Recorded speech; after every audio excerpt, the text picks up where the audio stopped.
साथियों, IAS warriors में स्वागत करते हैं आपका। मुझे याद है कि जब मैंने चैनल स्टार्ट किया था तभी से आप लोग रिक्वेस्ट कर रहे थे सर ईवीएस के क्लास के लिए, ठीक है। तो ईवीएस का क्लास में आखिरकार इंतज़ार ख़त्म आपका पर्यावरण परिस्थिति की।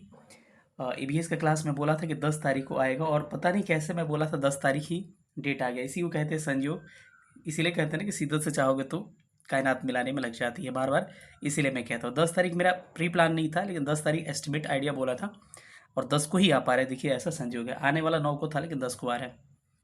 तो चलिए अब सेशन को स्टार्ट करते हैं। और यकीन मानिए दोस्तों कि आपका जो वीडियो मेरा था ये जिसमें इसमें आधा घंटे ज़्यादा लगने वाले थे, लेकिन आधा घंटा आपको देखने में कम लगेगा। रीज़न क्या है कि मैंने इतना काम किया है कि मुझे कम से कम लिखना पड़े, और उसके लिए मैंने कंटेंट पूरा लिख के पेज पे नोट्स के थ्रू कुछ कुछ इकट्ठा किया है, क्योंकि एक्सप्लेन करना मेरी आदत है कि क्वेश्चन के थ्रू ही एक्सप्लेन कर देते हैं क्या सारी चीज़ें क्लियर हो जाए। तो आज तक का सबसे ज़्यादा अगर समय लगने वाला वीडियो, मेहनत करने वाला वीडियो मेरा यही है, तो दबा के प्यार दीजिएगा। जो लोग नए हैं चैनल को सब्सक्राइब कर दिए, पुराने लोग इसको शेयर करिए दबा के, ठीक है। लगभग मैंने 3-4 घंटा इस वीडियो के लिए मैंने 4 घंटा दिया है, बस किसके लिए, अभी केवल इसका तैयार करने के लिए कंटेंट। इससे पहले भी मैंने इसके लिए बहुत सारा काम किया, बाकी शूटिंग का 2-2.5-3 घंटा अलग से जाएगा। चलिए तो स्टार्ट करते हैं सेशन को, और बिना देरी किए हुए सेशन को हम लोग स्टार्ट करते हैं। आइए पहले क्वेश्चन पर हम लोग मूव करते हैं। ये प्रश्न जो है पिछले आपके बायोलॉजी में भी मिला होगा, या फिर आप कह सकते हैं कि ज्योग्राफी में मिला होगा, क्योंकि ये कॉमन प्रश्न है, ठीक है, लेकिन ईवीएस में भी आता है। प्रश्न क्या कह रहा है, प्रश्न को थोड़ा सुनिएगा। प्रश्न बोल रहा है कि वायु में ऑक्सीजन का प्रतिशत कितना होता है। तो एक्सप्लेन नहीं करेंगे, बार बार मैं करता आ रहा हूँ इसको। 21% क्या होता है ऑक्सीजन की मात्रा होती है, और पहले भी मैं इसको बता चुका हूँ कि एक टोटल कितना होता है 21% क्या होता है ऑक्सीजन की मात्रा आपकी होती है। इससे पहले मैं बताया था कि सबसे अधिक क्या पाया जाता है हमारे वायु में, नाइट्रोजन कितना 78%। इसके अलावा आपका ऑक्सीजन दूसरे स्थान पर कितना 21%। तीसरे स्थान पे क्या होगा, आर्गन पाया जाता है जो कि 0.93%। और चौथे स्थान पे आपका CO2 कार्बन डाइऑक्साइड पाया जाता है, कितना 0.03%। तो थोड़ा सा इसका कंपोजिशन आप ध्यान रखिएगा। इसका करेक्ट आंसर क्या होगा, ऑप्शन ए हो जाएगा। चलिए अगले प्रश्न पर हम लोग चलते हैं। अगला प्रश्न आपको दिख रहा होगा स्क्रीन पे, कह रहा है कि वायुमंडल की किस परत में हवाई जहाज उड़ाई जाती है। तो ये मैं बार बार एक्सप्लेन करता हूँ, लेकिन आज एक बार और इस चीज़ को लेके आया हूँ, क्योंकि इसके ओजोन के बारे में थोड़ा और भी बातें आपसे मुझे करनी है, इसीलिए थोड़ा सा और डिटेल में चलेंगे। तो चलिए पहले आपको एक्सप्लेन करता हूँ, क्योंकि ईवीएस का मेन पार्ट है ये, और ईवीएस का क्लास में इसका जिक्र ना हो तो फिर क्या होना। चलिए ठीक है, स्टार्ट करते हैं, आते हैं इसको देखते हैं। ओजोन के बारे में कुछ कुछ फैक्ट्स देख पा रहे होगे दोस्त, देखना क्या क्या है। वायुमंडल की परतों को हम डिवाइड करते हैं आपको 0 से लेकर 18 किलोमीटर तक, जिसको क्या कहते हैं हम लोग, जो ध्रुवों की इसकी कम हो जाती है 8 हो जाता है, और यहाँ पर 18 होता है, कहाँ पर, विषुवत रेखा पर। तो 0 से 18 याद रखिएगा क्या है आपको, स्ट्रेटोस्फीयर या फिर ट्रोपोस्फीयर, या फिर इसको क्षोभमंडल कहते हैं। 18 से लेकर 50 तक हम क्या कहते हैं, समताप मंडल स्ट्रेटोस्फीयर। और 50 से लेकर हम लोग 80 तक को कहते हैं मध्यमंडल यानी कि मेसोस्फीयर। और 80 से लेकर 640 को हम लोग आयमंडल आयनोस्फीयर के नाम से जानते हैं। और आपको 640 से बाहर जो भी परतें होंगी बहिर्मंडल या एक्जोस्फीयर के नाम से हम लोग उसको जानते हैं। अब इसमें थोड़ा सा देखते हैं कि क्या क्या चीज़ें और आपको इसमें देखनी है। तो आइए इसमें थोड़ा सा कुछ कुछ फैक्ट को हम लोग देखते हैं। ध्यान रखिए कि पहला जो 0 से 18 होता है, इसमें क्या क्या होती है यहाँ पर लिखा होगा। इसमें अगर आप जाइएगा ना 165 मीटर ऊपर, तो टेम्परेचर आपका कम हो जाएगा, कितना 1 डिग्री सेल्सियस। वहीं आप 1000 मीटर ऊपर जाते हैं या फिर 1 किलोमीटर ऊपर जाते हैं, तो आपका टेम्परेचर 6.5 डिग्री सेल्सियस क्या हो जाएगी, कम हो जाएगी। तो याद रखिएगा कि ट्रोपोस्फियर यानी कि क्षोभमंडल में टेम्परेचर क्या होता है, कम होता है। और यहीं पे वर्षा, बादल इत्यादि यानी कि मौसम संबंधित गतिविधियां पूछे जाए कि कहाँ होती है, तो आंसर क्या करिएगा कि मौसम संबंधित गतिविधियां आपका क्षोभमंडल में होती हैं। इस फैक्ट को आपको थोड़ा सा ध्यान रखना, इंपॉर्टेंट लाइन है ये। इसके साथ दूसरा जो है इसका 18 से लेकर कहाँ तक, 50 तक, इसको कहा जाता है क्या, इसको कहते हैं स्ट्रेटोस्फीयर यानी कि समताप मंडल। और इसमें क्या क्या चीज़ें होती है, इसमें आपको पाया जाता है लगभग 20 से लेकर 35 किलोमीटर तक ओजोन परत पाया जाता है। तो पूछेगा कि ओजोन परत कहाँ पाया जाता है, तो कहिएगा 20 से लेकर 35 किलोमीटर तक, किस परत में, तो वायुमंडल की समताप मंडल में, स्ट्रेटोस्फीयर में। अब ओजोन को मैं अलग से आपको एक्सप्लेन करूंगा, क्योंकि ओजोन से अलग सवाल आपके बनते हैं एग्जाम में, क्योंकि ईवीएस का ही सेक्शन है, तो इस सारे टॉपिक को हम लोग अच्छा से एक्सप्लेन करेंगे, ठीक है। अब देखिएगा कि ओजोन 20 से लेकर 35 तक इसी के अंदर आ गया ना, 18 से 50 के अंदर। और इसमें क्या क्या परिस्थितियां होती हैं, देखिए लिखा हुआ ओजोन 20 से 35। इसमें वायुयान उड़ाई जाती है, क्योंकि मौसमी संबंधित गतिविधियां इसमें नहीं होती है, तो इतना ध्यान रखना है। अगला आएगा आपको 50 से लेकर 80 तक मध्यमंडल मेसोस्फीयर। इसका एक बात याद रखिएगा, तापमान सबसे कम पाया जाता है यहीं पर, लगभग -100 डिग्री सेल्सियस यहाँ पे टेम्परेचर पाया जाता है। इसके अलावा दक्षिणी ध्रुव वाली ऑरोरा ऑस्ट्रेलिस और बोरेलिस इसी में पाए जाते हैं, इसको भी ध्यान रखिएगा मध्यमंडल में। 80 से लेकर 640 तक आयनमंडल आयनोस्फीयर आता है। इसमें क्या होता है कि हमारा रेडियो तरंगे यहाँ से परावर्तित होती हैं, यानी कि संचार ग्रह की जो रेडियो तरंगे होती है, रेडियो वेव्स होती हैं, यहीं से परावर्तित होती है। कहाँ से बोले तो आयनमंडल या आयनोस्फीयर से। लेकिन कोई कहे कि उपग्रह कहाँ स्थापित करिएगा, तो उपग्रह आपको बहिर्मंडल में स्थापित किया जाता है, सैटेलाइट वगैरह, ठीक है। याद रखिएगा भूस्थानिक उपग्रह जो होती हैं, यानी कहे जियो स्टेशनरी सैटेलाइट, उसको पृथ्वी से लगभग 36,000 किलोमीटर की ऊंचाई पर क्या की जाती है, स्थापित की जाती है। ये रहा वायुमंडल की परतों के बारे में। अब थोड़ा सा आते हैं, ओजोन यहाँ पर आया था, ओजोन के बारे में डिटेल में हम लोग देखते हैं, यहाँ से सवाल बनता है। स्टार्ट करते हैं ओजोन के बारे में। जैसा कि मुझे लग रहा है कि स्पष्ट आपको दिख रहा होगा, ओजोन से पहला है कि इसके लिए मॉनिटर प्रोटोकॉल आता है 1987 में ओजोन परत के संरक्षण के लिए। तो इसको ध्यान रखिएगा, सबसे पहले महत्वपूर्ण सम्मेलन यही होता है। प्रतिवर्ष 16 सितंबर को 1994 से क्या मनाया जाता है, ओजोन दिवस मनाया जाता है। और ये बात और यह ध्यान रखना है कि ओजोन परत की कहाँ के वैज्ञानिक, ब्रिटेन के वैज्ञानिक ने क्या पता लगाया था, ओजोन परत के बारे में पता लगाया था कि कहाँ पतला कहाँ मोटा होता है। ध्यान रखिएगा साथियों कि ओजोन परत की जो मोटाई होती है उसको मेजरमेंट करते हैं हम डाप्सन के द्वारा। किसके द्वारा, डाप्सन के द्वारा। अभी हम दिखा देंगे आपको, लिखने की कोई ज़रूरत नहीं, सब चीज़ फैक्ट है, अभी मैं सब दिखा दूंगा। इसके अलावा ध्यान रखिए कि ओजोन परत की मोटाई डाप्सन यूनिट से मेजर करते हैं, और इसकी मोटाई बसंत ऋतु में, कब, बसंत ऋतु में क्या हो जाती है, सबसे ज़्यादा हो जाती है, और वर्षा ऋतु में क्या होती है, सबसे कम हो जाती है। तो ध्यान रखिएगा कि ओजोन परत की जो मोटाई है बसंत ऋतु में क्या हो जाती है, सबसे अधिक, और वर्षा ऋतु में क्या होती है, सबसे कम। ये प्रश्न पूछा गया है। अच्छा, और ओजोन के लेयर के बारे में किसने बताया, ब्रिटेन के वैज्ञानिकों ने इसके बारे में बताया, इसको भी ध्यान रखिएगा। ओजोन में क्या क्या आते हैं, foam, AC, freeze, halogen, N2O, उसके बाद से CH3, ETC आते हैं। ओजोन छिद्र जो है, ओजोन परत के हाशिए को हम लोग ओजोन छिद्र कहते हैं। इसका कारण क्या होता है, इसका कारण आपका क्लोरोफ्लोरोकार्बन जो होता है, इसका ये एक्चुअल इसका कारण यही होता है, ठीक है। क्लोरोफ्लोरोकार्बन में क्या आ जाएगा, फोम, AC से जो निकलता है हीट, वो, फ्रीज, हैलोजन, नाइट्रस ऑक्साइड, उसके अलावा CH3Cl, सारा इसके अंतर्गत आ जाएंगे, ठीक है। तो ये रहा ओजोन के बारे में। तो ओजोन के बारे में आपको इतने सवाल आपके एग्जाम से बन सकती हैं, इसको थोड़ा सा ध्यान रखिएगा। हाँ, इसको ध्यान रखिएगा एक बात और, कि ओजोन परत जो है इसकी सबसे पतला हिस्सा कहाँ है, इसको थोड़ा सा आप चाहिए तो नोट कर सकते हैं। दक्षिणी कहाँ पर है, दक्षिणी ध्रुव पर है, यूँ कहें तो अंटार्कटिक के ऊपर, ठीक है। और इसका पता किसने लगाया था, ब्रिटेन के वैज्ञानिकों ने इसका पता लगाया था। ये पॉइंट याद रखिएगा, ये नहीं लिखा हुआ है कि ओजोन परत जो है सबसे पतला दक्षिणी ध्रुव यानी अंटार्कटिक में है, और इसका पता किसने लगाया था, ब्रिटेन के वैज्ञानिकों ने इसके बारे में क्या लगाया था, पता लगाया था।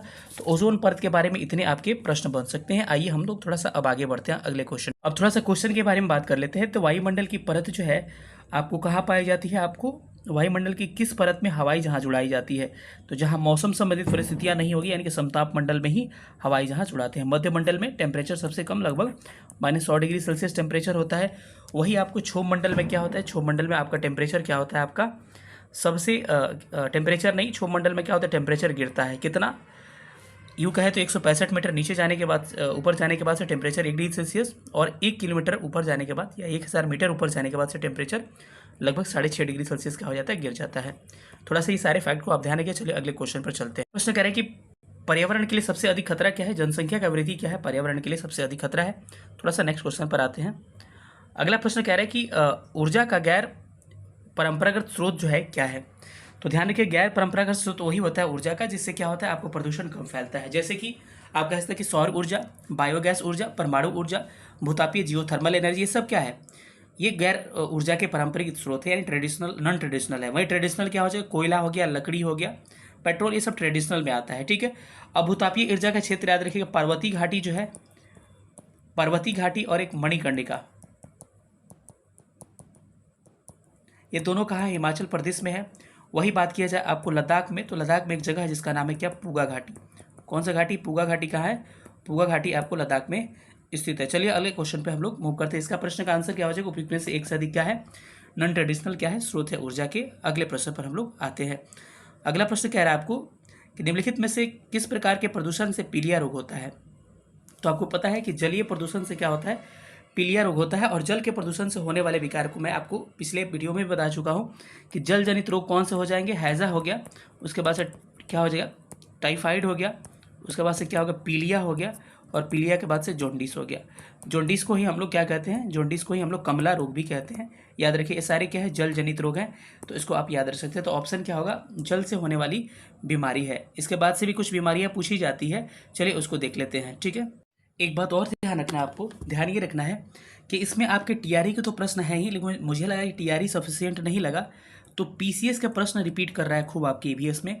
तो जितना आज तक पीसीएस और यूपीएससी में ईवीएस का प्रश्न पूछा गया, मैक्सिमम प्रश्न को मैं ले लिया हूँ। तो ध्यान रखिए कि स्टार्टिंग में क्वेश्चन पे लिखा हुआ कहाँ का पूछा हुआ है, लेकिन जिसमें नहीं लिखा हुआ है समझिए, या तो पीसीएस का, स्टेट पीसीएस का मैक्सिमम प्रश्न स्टेट पीसीएस का होंगे, और देखिएगा यही प्रश्न रिपीट होता है, ठीक है। याद रखिएगा पारा से क्या होता है, पारा से आपका होने वाला रोग मिनीमाता रोग होता है। तो पूछेगा पारे से मिनीमाता, कैडमियम से इटाई इटाई रोग, नाइट्रेट आयन से ब्लू बेबी सिंड्रोम, इसके अलावा फ्लोराइड से आपका कौन सा रोग होता है, फ्लोराइड से फ्लोरोसिस नामक बीमारी होती है। फ्लोरोसिस किससे संबंधित है, दांतों की बीमारियां होती है। चलिए तो इतना हमने देख लिया, आगे बढ़ते हैं। ये प्रश्न पह रहा है कि निम्नलिखित में से भारत में सबसे जैव विविधता का हॉट स्पॉट स्थान पूछ रहा है। तो जैव विविधता के बारे में मैं बताऊंगा। चलिए आते हैं, इसके जैव विविधता के लिए आपको एक टॉपिक में डिसाइड करके रखा हूँ, जिसको बायोडाइवर्सिटी के नाम से हम लोग जानते हैं, ठीक है। तो चलिए जैव विविधता के बारे में थोड़ा सा चीज़ें हम लोग देखते हैं। जैसे कि यहाँ देख पा रहे होंगे, जैव विविधता से संबंधित एक टॉपिक यहाँ पे मैं लिया हूँ, और आपको मैं इसको दिखाने की कोशिश कर रहा हूँ, ठीक है। इसमें एक चीज़ देखिएगा कि आपसे पूछा जाएगा, पहला क्वेश्चन ये पूछता है कि जैव विविधता जो है, आपको शब्द सबसे पहले प्रयोग किसने किया। तो याद रखिएगा इनका नाम है वाल्टर जी रोशन। किसने, नोट कर लीजिए, यहाँ पर लिखा हुआ नहीं है, वाल्टर जी रोशन ने क्या प्रयोग किया, आपका जैव विविधता शब्द का प्रयोग किया। तो पहला प्रश्न तो यही बन सकता है आपसे कि किसने जैव विविधता शब्द का प्रयोग किया। इनका नाम है वाल्टर जी रोशन, इनका नाम है। अब जैव विविधता का मतलब क्या हो गया कि ज़्यादा से ज़्यादा जीव या फिर कहते हो पेड़ पौधा वहाँ पे उपजे। इसके लिए दो कंडीशंस आपको याद रखना है। पहला कंडीशंस क्या, अत्यधिक वर्षा, और दूसरा क्या, अत्यधिक तापमान, यानी कि अत्यधिक वर्षा और उच्च तापमान, हाई टेम्परेचर, दो कंडीशन होना चाहिए जैव विविधता के लिए। इसीलिए कहा जाता है कि सबसे अधिक जैव विविधता के क्षेत्र पाए जाते हैं विषुवत रेखा के पास, क्योंकि जो इक्वेटर विषुवत रेखा होती है, यहाँ पर सबसे ज़्यादा क्या होता है, आपका गर्मी पड़ता है, वर्षा भी ज़्यादा होता है। अमेजन वन का नाम आपने सुना होगा, अमेजन बेसिन का नाम। इसीलिए कहा जाता है उष्ण कटिबंधीय वर्षा जो वन है ना, सबसे बड़े जैव विविधता के क्षेत्र है। ये प्रश्न पूछा जा सकता है कि कौन सा निम्न में से जैव विविधता का सबसे बड़ा क्षेत्र है। तो याद रखिएगा उष्ण कटिबंधीय वर्षा वन क्या है, क्योंकि विषुवत रेखा के आसपास पड़ता है, तो ज़्यादा वर्षा होगा तो यहाँ पे जैव विविधता होगा ही।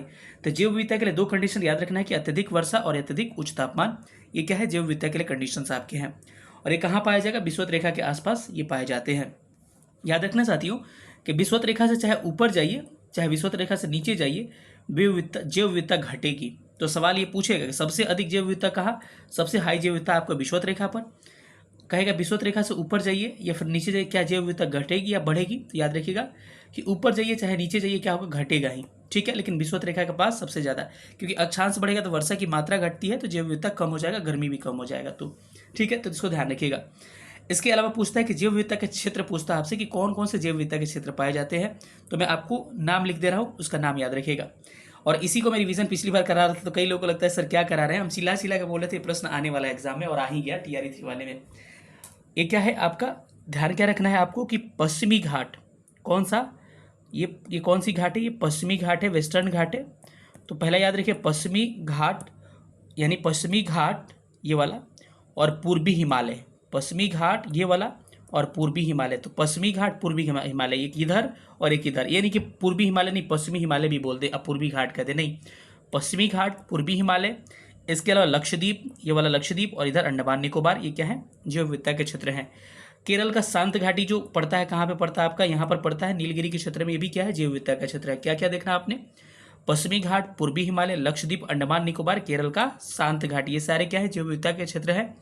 इसके अलावा कई बार पूछता है कि जैव विविधता के आपकी पानी वाले जो क्षेत्र होते हैं उसके बारे में पूछता है कि जलीय जैव विविधता के क्षेत्र क्या हो सकते हैं। तो यही जो अंडमान निकोबार हो गया, पानी में जो है लक्षद्वीप हो गया, कच्छ की खाड़ी हो गया, मन्नार की खाड़ी हो गया, जलीय जैव विविधता वाले हैं, इसको अभी दिखा दे रहा हूँ। या फिर कह सकते हैं कि प्रवाल द्वीप क्या होते हैं, आपके जलीय जैव विविधता वाले क्षेत्र है। तो इसको एक बार मैं आपको दिखा दूंगा, लेकिन पहले इसको जो कर रहे हैं इसको हम लोग को एक बार दिखा देते हैं, ठीक है। तो इतना ध्यान रख सकते हैं आपके पास, ठीक है।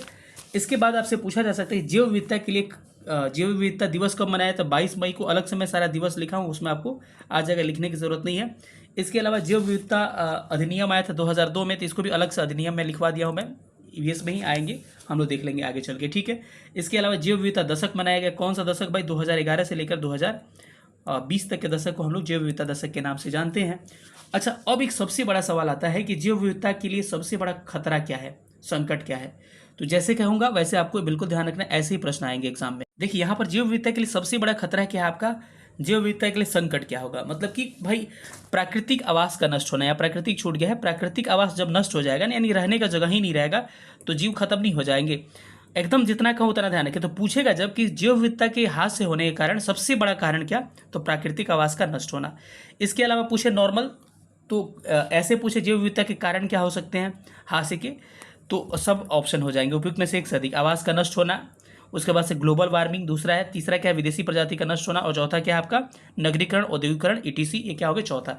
चारों के याद रखने, आवास का नष्ट होना, ग्लोबल वार्मिंग, विदेशी प्रजाति का आक्रमण, नगरीकरण, औद्योगिकरण। लेकिन सबसे बड़ा कारण क्या है, आवास का नष्ट होना, क्योंकि जब किसी का आवास रहेगा ही नहीं तो उससे क्या वो जीवित रह पाएगा। और ये वाल्टर जी रोशन का नाम मैंने पहले लिख दिया है, जैव विविधता के इसी यही खोजकर्ता माने जाते हैं, ठीक है। अब एक सवाल पूछता है कि जलीय जैव विविधता का क्षेत्र, जलीय मतलब समझ रहे हो, जल में जैव विविधता का क्षेत्र पाया जाता है, तो क्या हो जाएगा, प्रवाल हो जाएगी। प्रवाल पता है ये मूंगा की तरह जीव होते हैं, श्रेल की तरह, और ये जैव विविधता के सबसे बड़े क्षेत्र होते हैं। तो जैव विविधता का क्षेत्र आपसे पूछा जा सकता है कि जलीय, जल में प्रवाल द्वीप हो गया, अंडमान निकोबार हो गया, लक्षद्वीप हो गया, मन्नार की खाड़ी, कक्षी खाड़ी। एक कैम्बे याद रखिए, कैम्बे नहीं होता है, यही बीपीएससी 65वीं में पूछा है कौन सा जैव विविधता का क्षेत्र है, और कैम्बे है तो कैम्बे की खाड़ी ऑप्शन नहीं होगा, ये नहीं होगा, बाकी सारे दिख रहे हैं वो होंगे। अगर आपसे सवाल पूछ दे कि प्रवाल भित्तियाँ सबसे अधिक कहाँ पाई जाती है, तो साथियों याद रखना आपको सबसे ज़्यादा जो प्रवाल भित्ति है, वो सबसे अधिक प्रवाल भित्ति जो है आपको पाई जाती है कहाँ पर, आपको यहाँ पे ऑस्ट्रेलिया है, ऑस्ट्रेलिया के उत्तर पूर्वी तट, ये भी याद रखिए, ये भी सवाल पूछा है किस तट पे, तो ऑस्ट्रेलिया के उत्तर पूर्वी तट पे प्रवाल भित्ति सबसे अधिक पाई जाती है, और उसका नाम है ग्रेट बैरियर रीफ। क्या नाम है, ग्रेट बैरियर रीफ उसका नाम है। पूछेगा कि विश्व का सबसे बड़ा प्रवाल भित्ति, ग्रेट बैरियर रीफ ऑस्ट्रेलिया का है, ठीक है। तो इन सब बातों को आप ध्यान रखिएगा, इंपॉर्टेंट फैक्ट्स हैं। इसके अलावा आपसे पूछा जाएगा सबसे अधिक जैव विविधता उष्णकटिबंधीय, सर्वाधिक जैव विविधता उष्णकटिबंधीय किसमें, वर्षा वनों में, उष्णकटिबंधीय वर्षा वनों में ध्यान रखिएगा सबसे अधिक जैव विविधता सबसे अधिक पाई जाती है, ठीक है, क्योंकि विषुवत रेखा के आसपास है। इसके अलावा एक और पूछा जाता है इससे कि क्या सवाल पूछा जाता है कि IUCN का एक सवाल पूछा जाता है, मैं आपको इसको क्लियर करा दे रहा हूँ यहीं पर। कहता है कि विलुप्त प्राय जो प्राणी होते हैं उनके लिस्ट कौन जारी करता है, तो याद रखिएगा IUCN, ठीक है।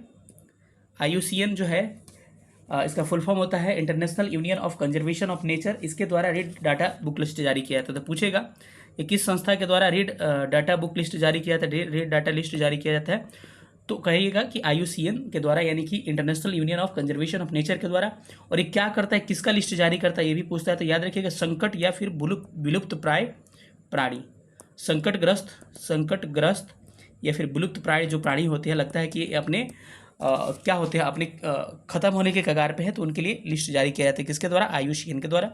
ये रहा आपका एक पूरा टॉपिक मैंने करवा दिया जैव विविधता। यहाँ से जो भी सवाल आएंगे मुझे लग रहा है कि आसानी से आप इसको हल कर पाएंगे। चलिए अब क्वेश्चंस पे थोड़ा आते हैं हम लोग। अब इस सवाल को पढ़िए, क्या सवाल ये नहीं बनेगा, आसानी से इस सवाल को डील कर सकते हैं आप। क्या पूछ रहा है सवाल कि निम्नलिखित में से भारत का कौन सा जैव विविधता का सबसे बड़ा हॉट स्पॉट है।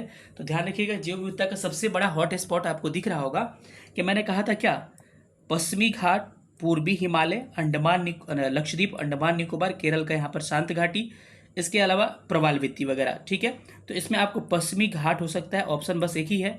तो ऑप्शन क्या होगा इसका, बी करेक्ट होगा कि जैव विविधता का हॉट स्पॉट माना जाता है सबसे ज़्यादा पश्चिमी घाट को, इसको ध्यान रखना है। अब इस प्रश्न के बारे में तो मैं पहले ही बता चुका हूँ, BOD जो होता है बायोलॉजिकल ऑक्सीजन डिमांड, जिसको हिंदी में जैविक ऑक्सीजन की मांग कहते हैं, इसकी उच्च मात्रा इंगित करती है। ऑलरेडी डिस्कस कर चुका हूँ बायो में कि BOD क्या होता है, बायोलॉजिकल ऑक्सीजन डिमांड, यानी कि पानी जब अशुद्ध होता है, जितना ज़्यादा प्रदूषित होता है, तो ऑक्सीजन की मात्रा उसमें और ज़्यादा चाहिए। भाई अशुद्ध है तभी ना, अरे किसी के पास पैसा नहीं तभी ना किसी से कोई पैसा लेता है, तो जितना प्रदूषित पानी होगा उसमें ऑक्सीजन की मात्रा उतना ही ज़्यादा होगी। तो याद रखिएगा कि प्रश्न पूछेगा जब BOD की मात्रा बढ़ेगी, अगर BOD का मांग ज़्यादा होगा तो पानी उतना ही प्रदूषित होगा।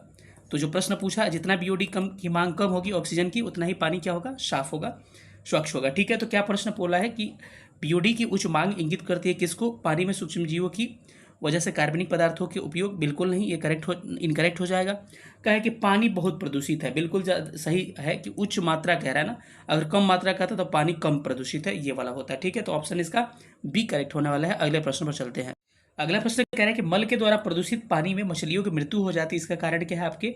इसका कारण है गलफड़ों का बंद हो जाना। बिल्कुल बंद नहीं होता है, ऑक्सीजन की कमी के कारण मछलियाँ क्या हो जाती है? मर जाती है, क्योंकि गलफड़ों के द्वारा मछलियाँ जो होती है जल में विलित ऑक्सीजन का ही क्या करती है? उपयोग करती है। अब कह रहा है कि निम्नलिखित में से कौन सा प्रदूषण जनित विकार है? तो इसमें याद रखिएगा कि इसमें फ्लोरोसिस दिया है, निकोमोनोसिस दिया है, कुष्ठ रोग दिया है। इसका करेक्ट आंसर क्या होगा? तो इसका करेक्ट आंसर क्या होगा? Fluorosis is correct answer. Fluorosis क्या होगा? इसका ऑप्शन बी क्या होगा? बिल्कुल करेक्ट आंसर हो जाएगा। इसके अलावा जल पूछता है कई बार कि भूमिगत जल जो होती है प्रदूषित क्यों होती है, तो इन सब बातों को ध्यान रखिएगा। पूछा जा सकता है आपको अर्सेनिक की मात्रा बढ़ने के कारण। किसके? अर्सेनिक की मात्रा बढ़ने के कारण। इसके अलावा फ्लोराइड के कारण और एक बार ऑप्शन में यूरेनियम दे दिया था, तो यूरेनियम से भी थोड़ा बहुत होता है, लेकिन अर्सेनिक सबसे ज़्यादा भूमिगत जल प्रदूषित होने के कारण है। इस बात को आपको ध्यान रखना है, वेरी वेरी इंपॉर्टेंट क्वेश्चन है ये। प्रश्न कह रहे कि भारत में प्रवाल भित्तियाँ पाई जाती है। उत्तर प्रदेश में बिल्कुल नहीं, हिमालयी क्षेत्र में बिल्कुल नहीं, अंडमान निकोबार में। अंडमान निकोबार में, लक्षद्वीप में। इसके अलावा मैंने बताया था आपको प्रवाल जो है कच्छ की खाड़ी में, मन्नार की खाड़ी में, लेकिन कैम्बे की खाड़ी में नहीं। इसको भी ध्यान रखना है। तो ऑप्शन क्या होगा? सी करेक्ट हो जाए। अब सवाल ये पूछ रहा है कि निम्नलिखित में से कौन सा द्वितीयक प्रदूषक है? ठीक है, तो इसको थोड़ा सा डिटेल में पढ़ लेते हैं। यहाँ से मैंने पढ़ाया था, प्रश्न भी आया था पिछली बार, याद होगा आपको। याद रखिए, प्रदूषक दो तरह के होते हैं, एक को कहते हैं प्राथमिक प्रदूषक और दूसरे को कहते हैं द्वितीयक प्रदूषक। याद रखिएगा, सबसे अधिक प्रदूषक फैलाने वाला विषैला चीज क्या है? CO, carbon monoxide. कई लोगों को लगता है कार्बन डाइऑक्साइड को इतना अफवाह फैला दिया गया है कि सब लोग कार्बन डाइऑक्साइड पे ही नजर रखते हैं, लेकिन आपको ये गलत होगा। सबसे अधिक जो है आपको प्रदूषण किससे होता है? आपका सबसे विषैला प्रदूषक कौन सा है? कार्बन मोनोऑक्साइड है, कार्बन डाइऑक्साइड नहीं है। वाहनों से सबसे ज़्यादा क्या निकलती है? Carbon dioxide. लोग कहते हैं कि कार्बन डाइऑक्साइड गैस छोड़ रहा है, वो नहीं, ऐसा नहीं है। कार्बन मोनोऑक्साइड सबसे ज़्यादा वाहनों से भी निकलती है। प्रदूषक यानी पॉल्यूटेंट्स दो तरह के होते हैं, एक को कहते हैं प्राथमिक, दूसरे को कहते हैं द्वितीयक। और प्राइमरी पॉल्यूटेंट्स जो होते हैं, प्राथमिक प्रदूषक जो होते हैं, क्या होते हैं? सुनिएगा, जो डायरेक्ट वायु में जाके क्या करते हैं? प्रदूषण फैलाते हैं। द्वितीयक क्या होते हैं? प्रदूषक के साथ मिलकर फिर प्रदूषण फैलाते हैं। तो इतना याद रखने की जरूरत नहीं, बस एग्जाम्पल आप याद रखिएगा कि carbon monoxide, carbon dioxide, nitrous oxide और नाइट्रोजन डाइऑक्साइड और सल्फर डाइऑक्साइड। दो di, nitrogen dioxide, sulphur dioxide, carbon monoxide, carbon dioxide. अगर ये नहीं याद रहे तो फिर भी आप द्वितीयक वाले के याद रख लीजिए, इसी से सवाल बन जाएगा। निम्न में से कौन सा द्वितीयक प्रदूषक है या नहीं है? तो ओजोन, स्मॉग और पान। पान कहे तो पारा ऑक्सीक्लीन नाइट्रेट को पान हम कहते हैं, तो याद रखिएगा पान, स्मॉग और O3 जो है आपके द्वितीयक प्रदूषण के उदाहरण है। बाकी ऊपर वाले carbon monoxide, carbon dioxide, nitrogen oxide और सल्फर डाइऑक्साइड, इसके अलावा भी जो आएंगे इस तीन को छोड़ के आपके प्राथमिक प्रदूषक के उदाहरण हो जाएंगे। तो अब सवाल आसानी से बन जाएगा, जहाँ तक कि मुझे लग रहा है। इसके अलावा थोड़ा सा प्रदूषण के बारे में देख लेते हैं कि प्रदूषण फैलता कैसे है।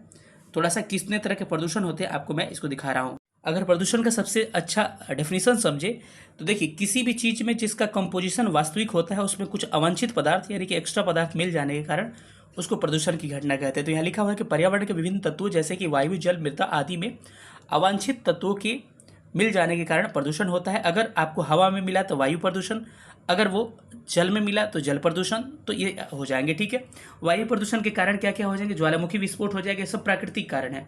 ज्वालामुखी विस्फोट हो गया, जंगल में आग लगना, ये भी आपको कारण हो सकते हैं। कार्बनिक पदार्थों का अपघटन होना, ये भी एक कारण हो सकता है। वाहनों से, कारखानों से निकलने वाले धुआं हो सकते हैं।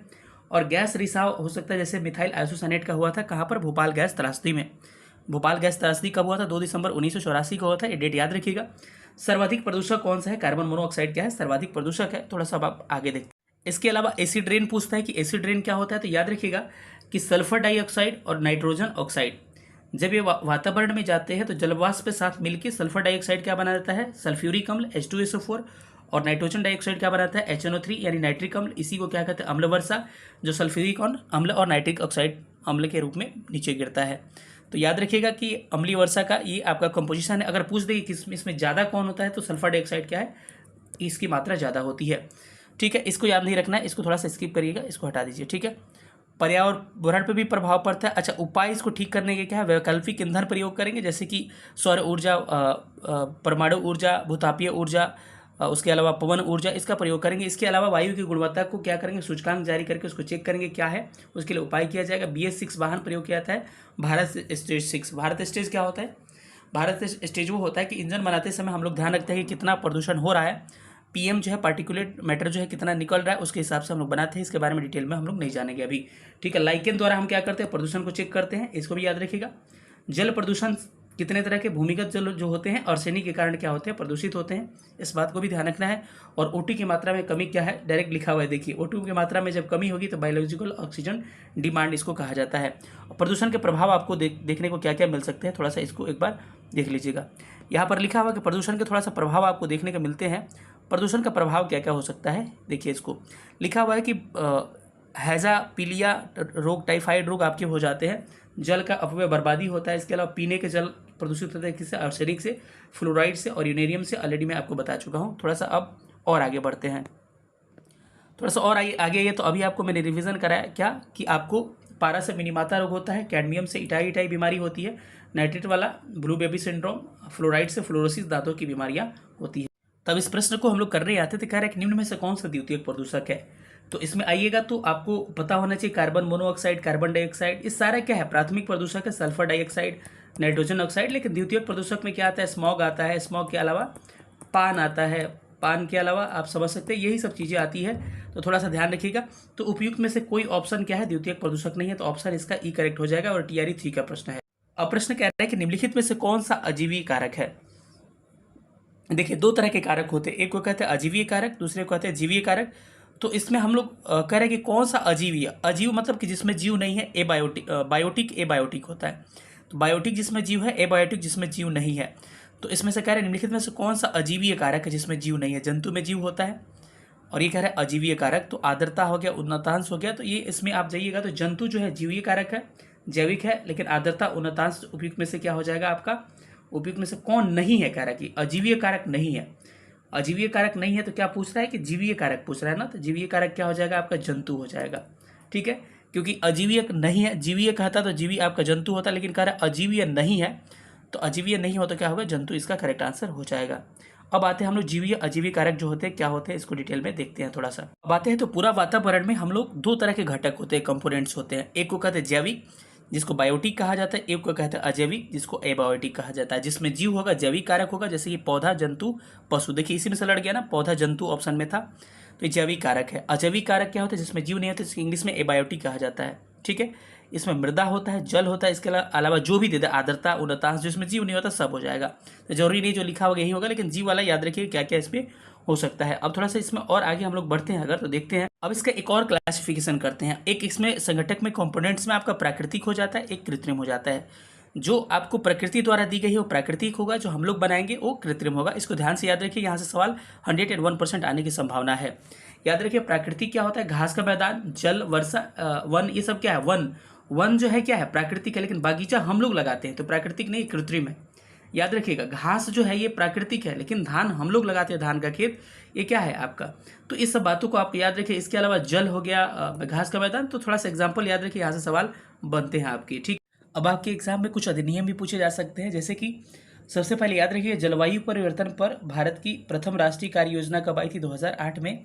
जलवायु परिवर्तन के समाधान के लिए भारत ने एक योजना पेश किया, तो ये प्रश्न पूछा गया 2008 में। इसके अलावा जो नीचे अधिनियम दिए गए हैं सारे अधिनियम आपके इंपॉर्टेंट है, VBI है प्रश्न के लिए, याद रखिएगा एग्जाम के लिए।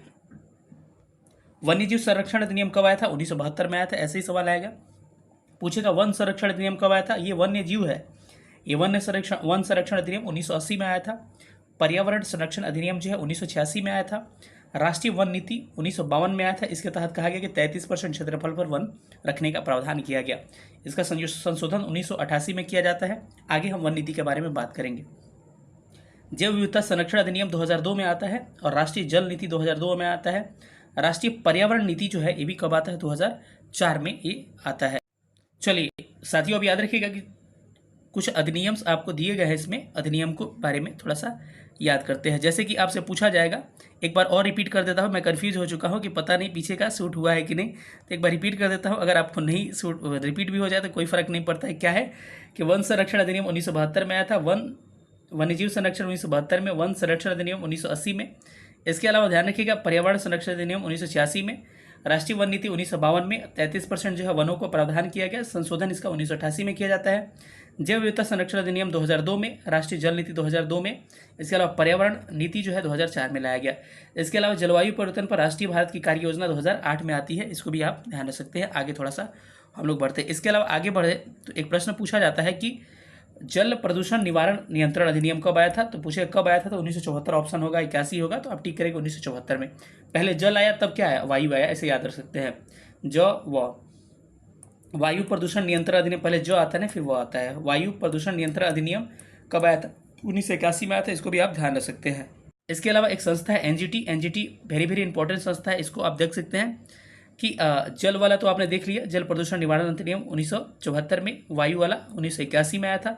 एनजीटी नेशनल ग्रीन ट्रिब्यूनल जो है वो 2010 में आया था। इसके अलावा प्रकाश श्रीवास्तव जो है एनजीटी के अध्यक्ष है, और बहुत इंपॉर्टेंट ये सवाल है, इसको ध्यान रखिएगा। इसके अलावा ध्यान रख सकते हैं साथियों कि नेरी जो एक संस्था है जिसका फुल फॉर्म होता है national environment engineering programme, very very important question, NEERI ऐसे भी लिख सकता है एग्जाम में, ठीक है। ये इसकी स्थापना 1958 में की जाती है, और इसको हिंदी में कहते हैं राष्ट्रीय पर्यावरण अभियांत्रिकी संशोधन संस्थान। इसका हेडक्वार्टर याद रखिएगा कहाँ पर है, नागपुर में है। थोड़ा सा आगे हम लोग बढ़ते हैं। अब आगे बढ़िएगा तो इसमें कुछ कुछ बातें और आपको निकल के सामने आएगी, जैसे कि सुनिएगा। इसमें दे रहा है कि UNEP United Nation Environment Programme का स्थापना 5 जून 1972 में किया था। इसका मुख्यालय याद रखिएगा, पूछा एग्जाम में कि यूएनईपी यानी कि यूनाइटेड नेशनल एनवायरनमेंट प्रोग्राम का मुख्यालय केन्या के नैरोबी में है।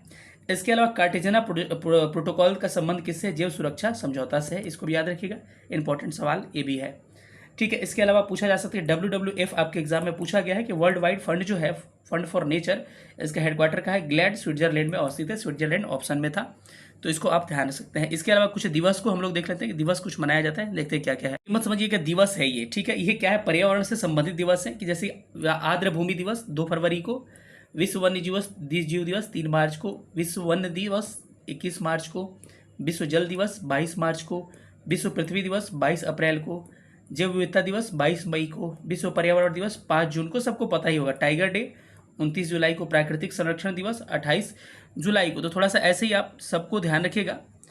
तो यहाँ पर हम लोग 28 जुलाई आ गए। इसी के अलावा आपसे पूछा जाएगा कि ओजोन परत दिवस कब मनाते हैं, 16 सितंबर से, कब से, 1994 से 16 सितंबर को हमने मनाना स्टार्ट किया था। विश्व मृदा दिवस जो है 5 दिसंबर को मनाया जाता है। और एक और पूछता है, क्या पूछता है कि अर्थ ओवरशूट डे, ठीक है। ये क्या होता है अर्थ ओवरशूट डे, याद रखिए हर साल अलग अलग डे होता है। वह दिन जिस दिन पूरे वर्ष का संसाधन उपयोग कर लिया जाता है, यानी कि एक साल का हम लोग संसाधन निश्चित करते हैं कि एक साल में इतने संसाधन हमको उपभोग करना है, लेकिन उससे जब कब खत्म हो जाता है उसी को अर्थ ओवरशूट डे कहते हैं। अगर 2024 की बात करें, 2024 में 1 तारीख को सारा संसाधन खत्म हो गया था, 1 अगस्त को, इसीलिए अर्थ ओवरशूट डे जो है, अर्थ ओवरशूट डे आपको 1 अगस्त को मनाया जाता है। वही बात किया जाए अर्थ आवर डे, तो अर्थ आवर डे क्या होता है, WWF के द्वारा ये जलवायु परिवर्तन के संबंध में जागरूकता फैलाने के लिए मनाया जाता है। और कहा जाता है कि 8:30 बजे से लेकर 9:30 बजे तक शनिवार के दिन हर साल के लिए 2024 का समय क्या है, 23 मार्च को मनाने का घोषणा किया गया है। इन सब बातों को ध्यान रखना है। तो ये पूछ रहा है कि वह जानवर जो मुख्यतः मांस खाता है उसको हम लोग किस नाम से जानते हैं। तो याद रखिएगा, चूंकि जो मांस खाता है उसको हम लोग किस नाम से जानते हैं, कॉर्निवोरस के नाम से जानते हैं। क्या, कॉर्निवोरस, इंग्लिश में इसको कहते हैं कॉर्निवोरस कहते हैं, ठीक है। इसके अलावा आपको और पूछ सकता है कि जो हर्बीवोर क्या होता है, हर्बीवोरस कहते हैं, कर्निवोर या हर्बीवोर रस लगा देते हैं इसमें। हर्बीवोर जो होता है क्या होता है, इसको ध्यान रखिए, हर्बीवोरस जो होता है शाकाहारी होता है, जैसे कि जो मांस नहीं खाते हैं शाकाहारी को हम लोग हर्बीवोरस के नाम से जानते हैं। अगर वही पूछा जाए कि एक और होता है आपका मांसाहारी को, आपने देख लिया कॉर्निवोरस, इसको हर्बीवोरस, और एक होता है आपका जिसको कहते हैं कि जो क्या करता है, सर्वहारी एक होता है। सर्वहारी का मतलब क्या होता है, जो सब कुछ, ठीक है, सब कुछ खाता है उसको सर्वहारी कहते हैं। और इसको कहते हैं ओमनीवोरस, क्या कहते हैं, ओमनीवोरस कहते हैं। याद रखिएगा कि सबसे अधिक पोषक तत्व यानी कि सबसे अधिक उच्चतम पोषण प्राप्त करता है कौन, ओमनीवोरस, यानी कि जो सर्वहारी होता है सबसे अधिक पोषण प्राप्त करता है। ये प्रश्न पूछा गया है और आगे के प्रश्न में आएगा जो पीसीएस में पूछा गया है कि सबसे अधिक पोषण किसको प्राप्त होता है। याद रखिएगा सबसे अधिक पोषण ओमनीवोरस यानी कि सर्वहारी को प्राप्त होता है, ठीक है। शाकाहारी को हर्बीवोरस, मांसाहारी को हम लोग कार्बीवोरस के नाम से जानते हैं। चलिए हम लोग पोषण स्तर को देखेंगे आगे चलकर। इस प्रश्न का आंसर करेक्ट क्या होने वाला है साथियों, इस प्रश्न का आंसर होगा कि जो मांसाहारी होता है उसको हम क्या कहते हैं, कार्निवोरस के नाम से जानते हैं, यानी कि ऑप्शन इसका बी करेक्ट हो जाएगा। ठीक है। शाकाहारी, मांसाहारी, प्रथम पोषण अर्थ सबके बारे में बात करेंगे, लेकिन थोड़ा सा अभी हम लोग आगे बढ़ते हैं। आपके एग्जाम में एक टॉपिक पूछा जाता है पारिस्थितिकी यानी इकोलॉजी और इकोसिस्टम के बारे में। तो बस इतना ध्यान रखना है कि इकोलॉजी जो है, इस शब्द का प्रयोग किसने किया था, ये एग्जाम में पूछा जाता है। तो याद रखिएगा अर्नेस्ट हैकल, ये लॉ लिखा हुआ है हैकल, लॉ है अर्नेस्ट हैकल ने क्या प्रयोग किया था, पारिस्थितिकी शब्द का प्रयोग किया था। तो पूछेगा पारिस्थितिकी शब्द यानी इकोलॉजी शब्द का सबसे पहले प्रयोग किसने किया था, तो हैकल ने। लेकिन ऑप्शन में रहेगा रेटर, तो रेटर को ले सकते, लेकिन ऑप्शन में आज तक रेटर रहा ही नहीं है। तो अर्नेस्ट हैकल को याद रखें, इकोलॉजी शब्द का प्रयोग किया। इसके अलावा इसमें आप देख सकते हैं कि वर्तमान में इसका आकार बढ़ते जा रहा है। ज़्यादा थ्योरी पर ध्यान नहीं देखना, जितना कहेंगे उतना ही ध्यान रखिएगा। थोड़ा सा अब आगे बढ़ते हैं, तो इसमें क्या दिया हुआ है, थोड़ा सा इसको देखिए। इसमें बढ़िएगा थोड़ा सा ऊपर, तो इकोसिस्टम। तो पारिस्थितिकी शब्द यानी इकोलॉजी किसने दिया था आपको, किसने दिया था, हैकल ने दिया था। लेकिन पारिस्थितिकी तंत्र जो है, ये शब्द पूछता है किसने दिया था, तो एजी ट्रांसले ने दिया था। एकदम याद रखिएगा, तंत्र ट्रांसले, टी एजी ट्रांसले ने पारिस्थितिकी तंत्र शब्द दिया था। ठीक है। अब इसके बारे में थोड़ा सा आप ध्यान रखिएगा। अब इकोसिस्टम की विशेषताएं क्या होती है, एग्जाम में कई बार पूछा है, तो याद रखना चाहिए, कोई सुनिश्चित क्षेत्र होना चाहिए। जितना कह रहा हूं बस पूरा यही ऑप्शन एग्जाम में छपने वाला है। एक सुनिश्चित क्षेत्र होना चाहिए, एक कार्यशील इकाई होना चाहिए, सब पीसेस में पूछा गया है। वही आपका आयोग फिर से पूछेगा। एक खुला तंत्र होना चाहिए, ठीक है, खुला तंत्र होना चाहिए। इसके अलावा अपनी उत्पादकता होनी चाहिए। और इसके 3 संगठन होते हैं, ऊर्जा, जैविक और अजैविक। ठीक है। जैविक अजैविक के बारे में हम डिटेल में पढ़ ही चुके हैं, आपको यहाँ पे दिखाए हैं कि जैविक अजैविक के बारे में कब से आपको पढ़ा ही रहा था मैं। अब इसमें आइएगा तो कहा जाता है कि सबसे पारिस्थितिकी तंत्र में ऊर्जा का एक स्तर से दूसरे स्तर जाइएगा तो ऊर्जा की मात्रा घटती है। ये लिंडमैन का नियम है। लिंडमैन का नियम अभी दिखाऊंगा, तब आप क्लियर हो जाएगा कि, लेकिन बस याद रखिएगा कि एक पोषी स्तर से दूसरा, जब मानिए कि पहले को दूसरा खाएगा तो पहले वाले को जितना एनर्जी मिल रहा था ना उतना नहीं मिलेगा। मानिए कि पौधा को जब कौन खाता है, हिरण खाती है, तो हिरण को एनर्जी ठीक ठाक मिलता है। लेकिन जब हिरण को खाएगा दूसरा आदमी तो उसका 10% ही एनर्जी उसको मिल पाएगा। तो इसको कहते हैं लिंडमैन का नियम। अभी हम लोग आगे डिटेल में पढ़ेंगे इसको। तो बस इतना याद रखिएगा कि पारिस्थितिकी तंत्र में जब एक पोषी स्तर से दूसरे पोषी स्तर पर ऊर्जा जाती है तो उसकी ऊर्जा की मात्रा घटती है। प्राकृतिक, मानव, ये सब हम लोग देख चुके हैं। अब थोड़ा सा आगे बढ़ते हैं, तो कह रहे हैं कि सबसे बड़ा पारिस्थितिकी तंत्र का जगह कौन सा है, तो याद रखिए समुद्र जो है सबसे बड़ा क्या है, प्राकृतिक इकोसिस्टम का क्या है, स्रोत है। और सबसे अस्थायी भी समुद्र है। एग्जाम में 100% छपने वाला सवाल है कि सबसे बड़ा इकोसिस्टम समुद्र, सबसे अस्थायी इकोसिस्टम समुद्र, और सर्वहारी को सबसे अच्छा पोषण मिलता है। अभी हमने पीछे डिस्कस किया था। और इसमें इकोसिस्टम की आपकी समस्याएं क्या, वनों का विनाश हो जाना, प्रदूषण, जलवायु परिवर्तन, ये सब क्या है आपके इसके उदाहरण है। ठीक है। अब जीवभार पिरामिड के बारे में कह रहा है कि जो क्या होते हैं आपके स्थल मंडल होते हैं, उसका पिरामिड सीधा होता है और जल मंडल का उल्टा होता है। क्या है अभी समझ में आपको आ जाएगा, दिखाऊंगा। तो जलीय पारिस्थितिकी तंत्र, जैसे तालाब का पिरामिड क्या होता है, उल्टा होता है, वही स्थलीय का क्या होता है, सीधा होता है। मरुस्थल और जल का उल्टा होता है। क्या उल्टा होता है दिखा दूंगा अभी। समझ लीजिए, कुछ भी दे रहे होंगे यहाँ से एक प्रश्न फिक्स है, तो ये प्रश्न को आप लोग अच्छा से आप याद कर सकते हैं। ठीक है। अब इसमें क्या है कि 3 इसके क्या होते हैं, 3 इसके स्टेज होते हैं। पहले को कहते हैं उत्पादक यानी कि प्रोड्यूसर, दूसरे को कहते हैं उपभोक्ता यानी कंज्यूमर, और तीसरे को कहते हैं अपघटक यानी कि डिकम्पोजर। ठीक है। तो उत्पादक क्या होता है, जो खुद से भोजन बना लेते हैं। क्या हम लोग खुद से भोजन बनाते हैं, हमें कहीं गैस से घर से रूम पे बना लेते हैं, वो भोजन बनाने की बात नहीं कर रहा है। यानी खुद से भोजन का उत्पादन कर पाता है, जैसे प्रकाश संश्लेषण जो प्रक्रिया कर पाता है, जैसे हरे पौधे। तो हरे पौधे किस स्तर में आएंगे, उत्पादक में आएंगे, और ये प्रथम पोषी स्तर में आते हैं, प्रोड्यूसर कहलाते हैं। उपभोक्ता कंज्यूमर क्या होता है, जो प्रथम वाले को खाता है उसको उपभोक्ता कहते हैं। अब इसमें 3 होते हैं, प्राथमिक, द्वितीयक एंड तृतीयक। प्राथमिक क्या होता है, जो पौधा को खाता है, यानी जो शाकाहारी है सब प्राथमिक में जाएगा। तो पूछे गए प्राथमिक कौन कौन था, हिरण हो गया, बकरी हो गया, टिड्डा, खरगोश, ये सब क्या है, प्राथमिक उपभोक्ता है। उत्पादक नहीं, उत्पादक ये है, प्राथमिक उपभोक्ता है ये लोग। द्वितीय उपभोक्ता में कौन आएंगे, जो प्राथमिक को खाते हैं, जैसे कि आपको बाघ खाएगा बकरी को, शेर खाएगा बकरी को, बिल्ली खाएगी किसी और को, इसी में से खरगोश वगैरह किसी को खा लेगी, चलिए कुत्ता खाएगा इसी में से किसी को, मेढक। तो जो प्राथमिक को खाता है द्वितीयक होता है। अब तृतीयक क्या होता है, अब कुछ द्वितीयक भी तृतीयक में आ जाते हैं। जो द्वितीयक होता है तृतीयक को खाता है, जैसे कि सांप को देखिएगा मेढक को खा जाता है, तो खा रहा है ना, द्वितीयक को तृतीयक द्वितीयक का कहा जा रहा है। तो ऐसे ही, लेकिन शेर जो होता है मांस, जो शेर और बाघ दोनों में आता है, इसको ध्यान रखिएगा। एक डिकम्पोजर होता है जो सड़ा गला देता है, अगर कोई चीज़ मर जाता है, मानिए कोई मरा हुआ चीज़ है, उसको अपघटक करता है। बाकी इसमें ज़्यादा ये ध्यान नहीं रखना है आपको, बस जीवाणु बैक्टीरिया को याद रखिए, इसको हम लोग कंज्यूमर यानी कि अपघटक में इसको हम लोग कंसिडर करते हैं। थोड़ा सा अब आगे बढ़ते हैं अगर, तो इसमें एक लिंडमैन का रूल क्या है, ध्यान से देखिएगा। लिंडमैन का 10% रूल कहा जाता है। ये क्या है कि ऊर्जा का स्तर जो है एक पोषी स्तर से दूसरे पोषी स्तर पर जाता है तो ऊर्जा घटती जाती है। कितना परसेंट, मात्र 10% ही ऊर्जा क्या होती है, ट्रांसफर हो पाती है। कहने का मतलब है कि हाँ, मैंने एक उदाहरण लिया है कि इकाई, दहाई, सैकड़ा, हज़ार, 10,000, लाख, यानी अगर 1 लाख किसी के पास ऊर्जा, सूर्य के पास 1 लाख ऊर्जा छोड़ रही है, तो सूर्य से आपको पौधा तक आती आती ये कितनी हो जाएगी, 4 जीरो, यानी कि 10,000 हो जाएगी, 10% कम होके। अब पौधा से आपको, पौधा हिरन जो पौधा को खाएगा तो इसको 10% कम मिलेगा, यानी कि 10,000 का 10% निकालेगा तो 1,000 बचेगा। अब हिरन को बाघ खाएगा तो इसको मात्र इसका 10% मिलेगा, यानी कि इसको मात्र 100 मिलेगा। अब बाघ को सांप खाएगा तो इसका मात्र 10% मिलेगा, यानी कि 10% मिलेगा। और सांप को जब क्या खाएगा, सांप को जब अगला जीव कोई खाएगा तो इसको क्या मिलेगा, आपको मात्र 1% ऊर्जा मिल पाएगी, यानी कि अपघटक को मात्र लास्ट में 1% ही ऊर्जा मिल रही है। तो आप मांसाहारी समझ के अपने आप को भाग्यशाली मत समझिएगा या ऐसे बड़ा चीज़ मत समझिएगा, ठीक है। लेकिन ऊर्जा का स्तर धीरे धीरे क्या होता है, आपका कम ही होते जाता है। अब थोड़ा सा आगे बढ़ते हैं तो इसमें पिरामिड के बारे में कहा गया है।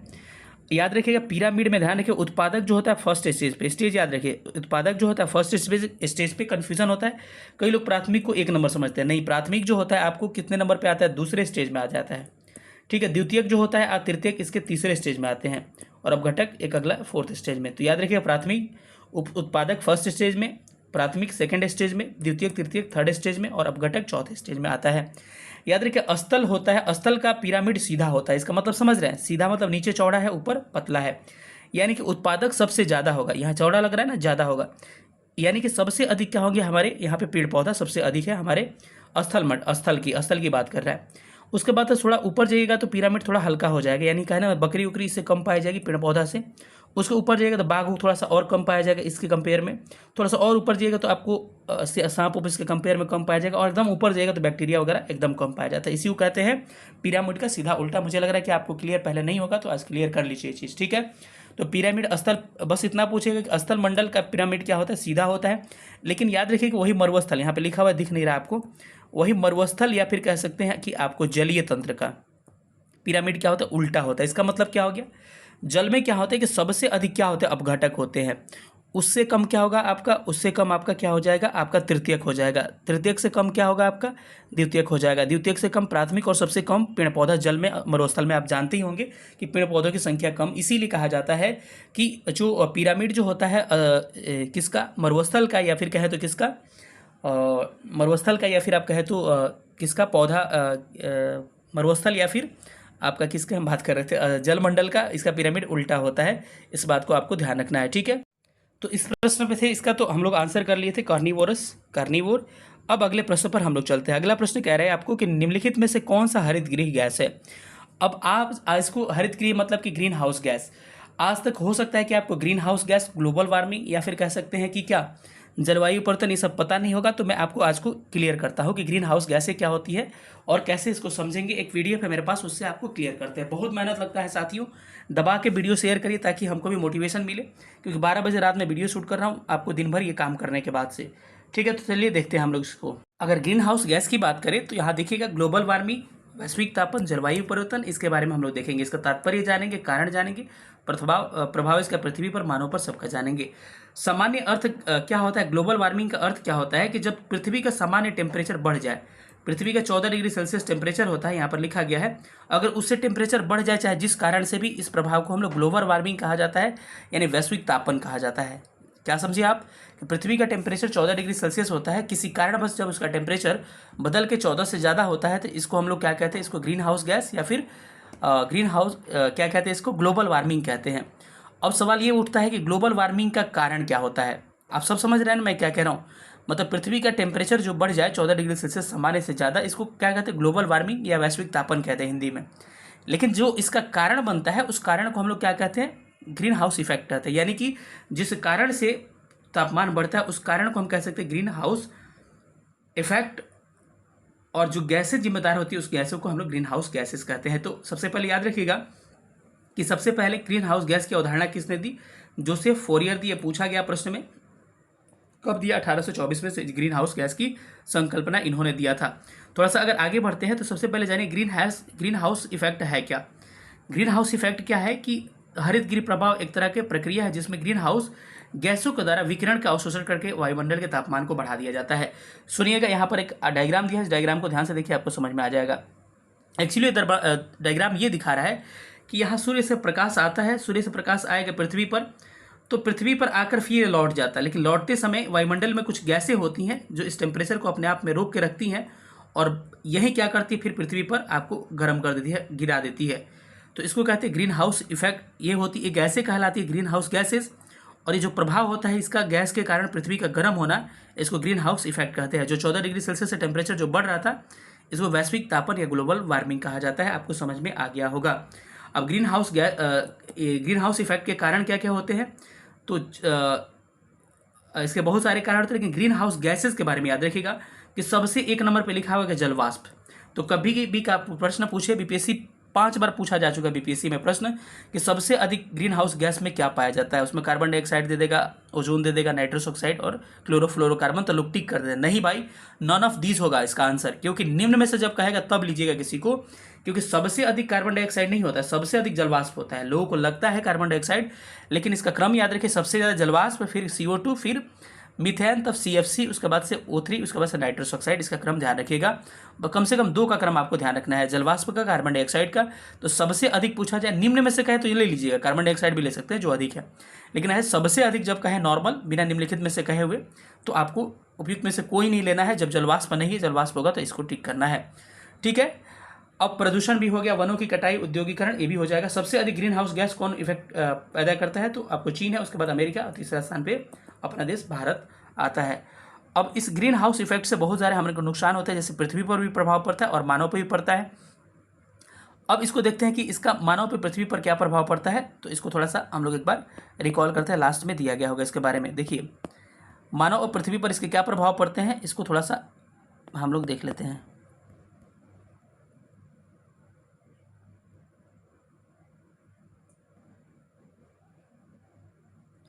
सिंपल सा बात आप यही कह सकते हैं कि मानव और पृथ्वी पर क्या प्रभाव, सिंपल सी बात आप यही कह सकते हैं, मानव और पृथ्वी पर क्या प्रभाव पड़ेगा कि इस ग्रीन हाउस इफेक्ट के कारण क्या होता है, जलवायु परिवर्तन। सबसे पहले क्या होगा, वैश्विक तापन, ग्लोबल वार्मिंग।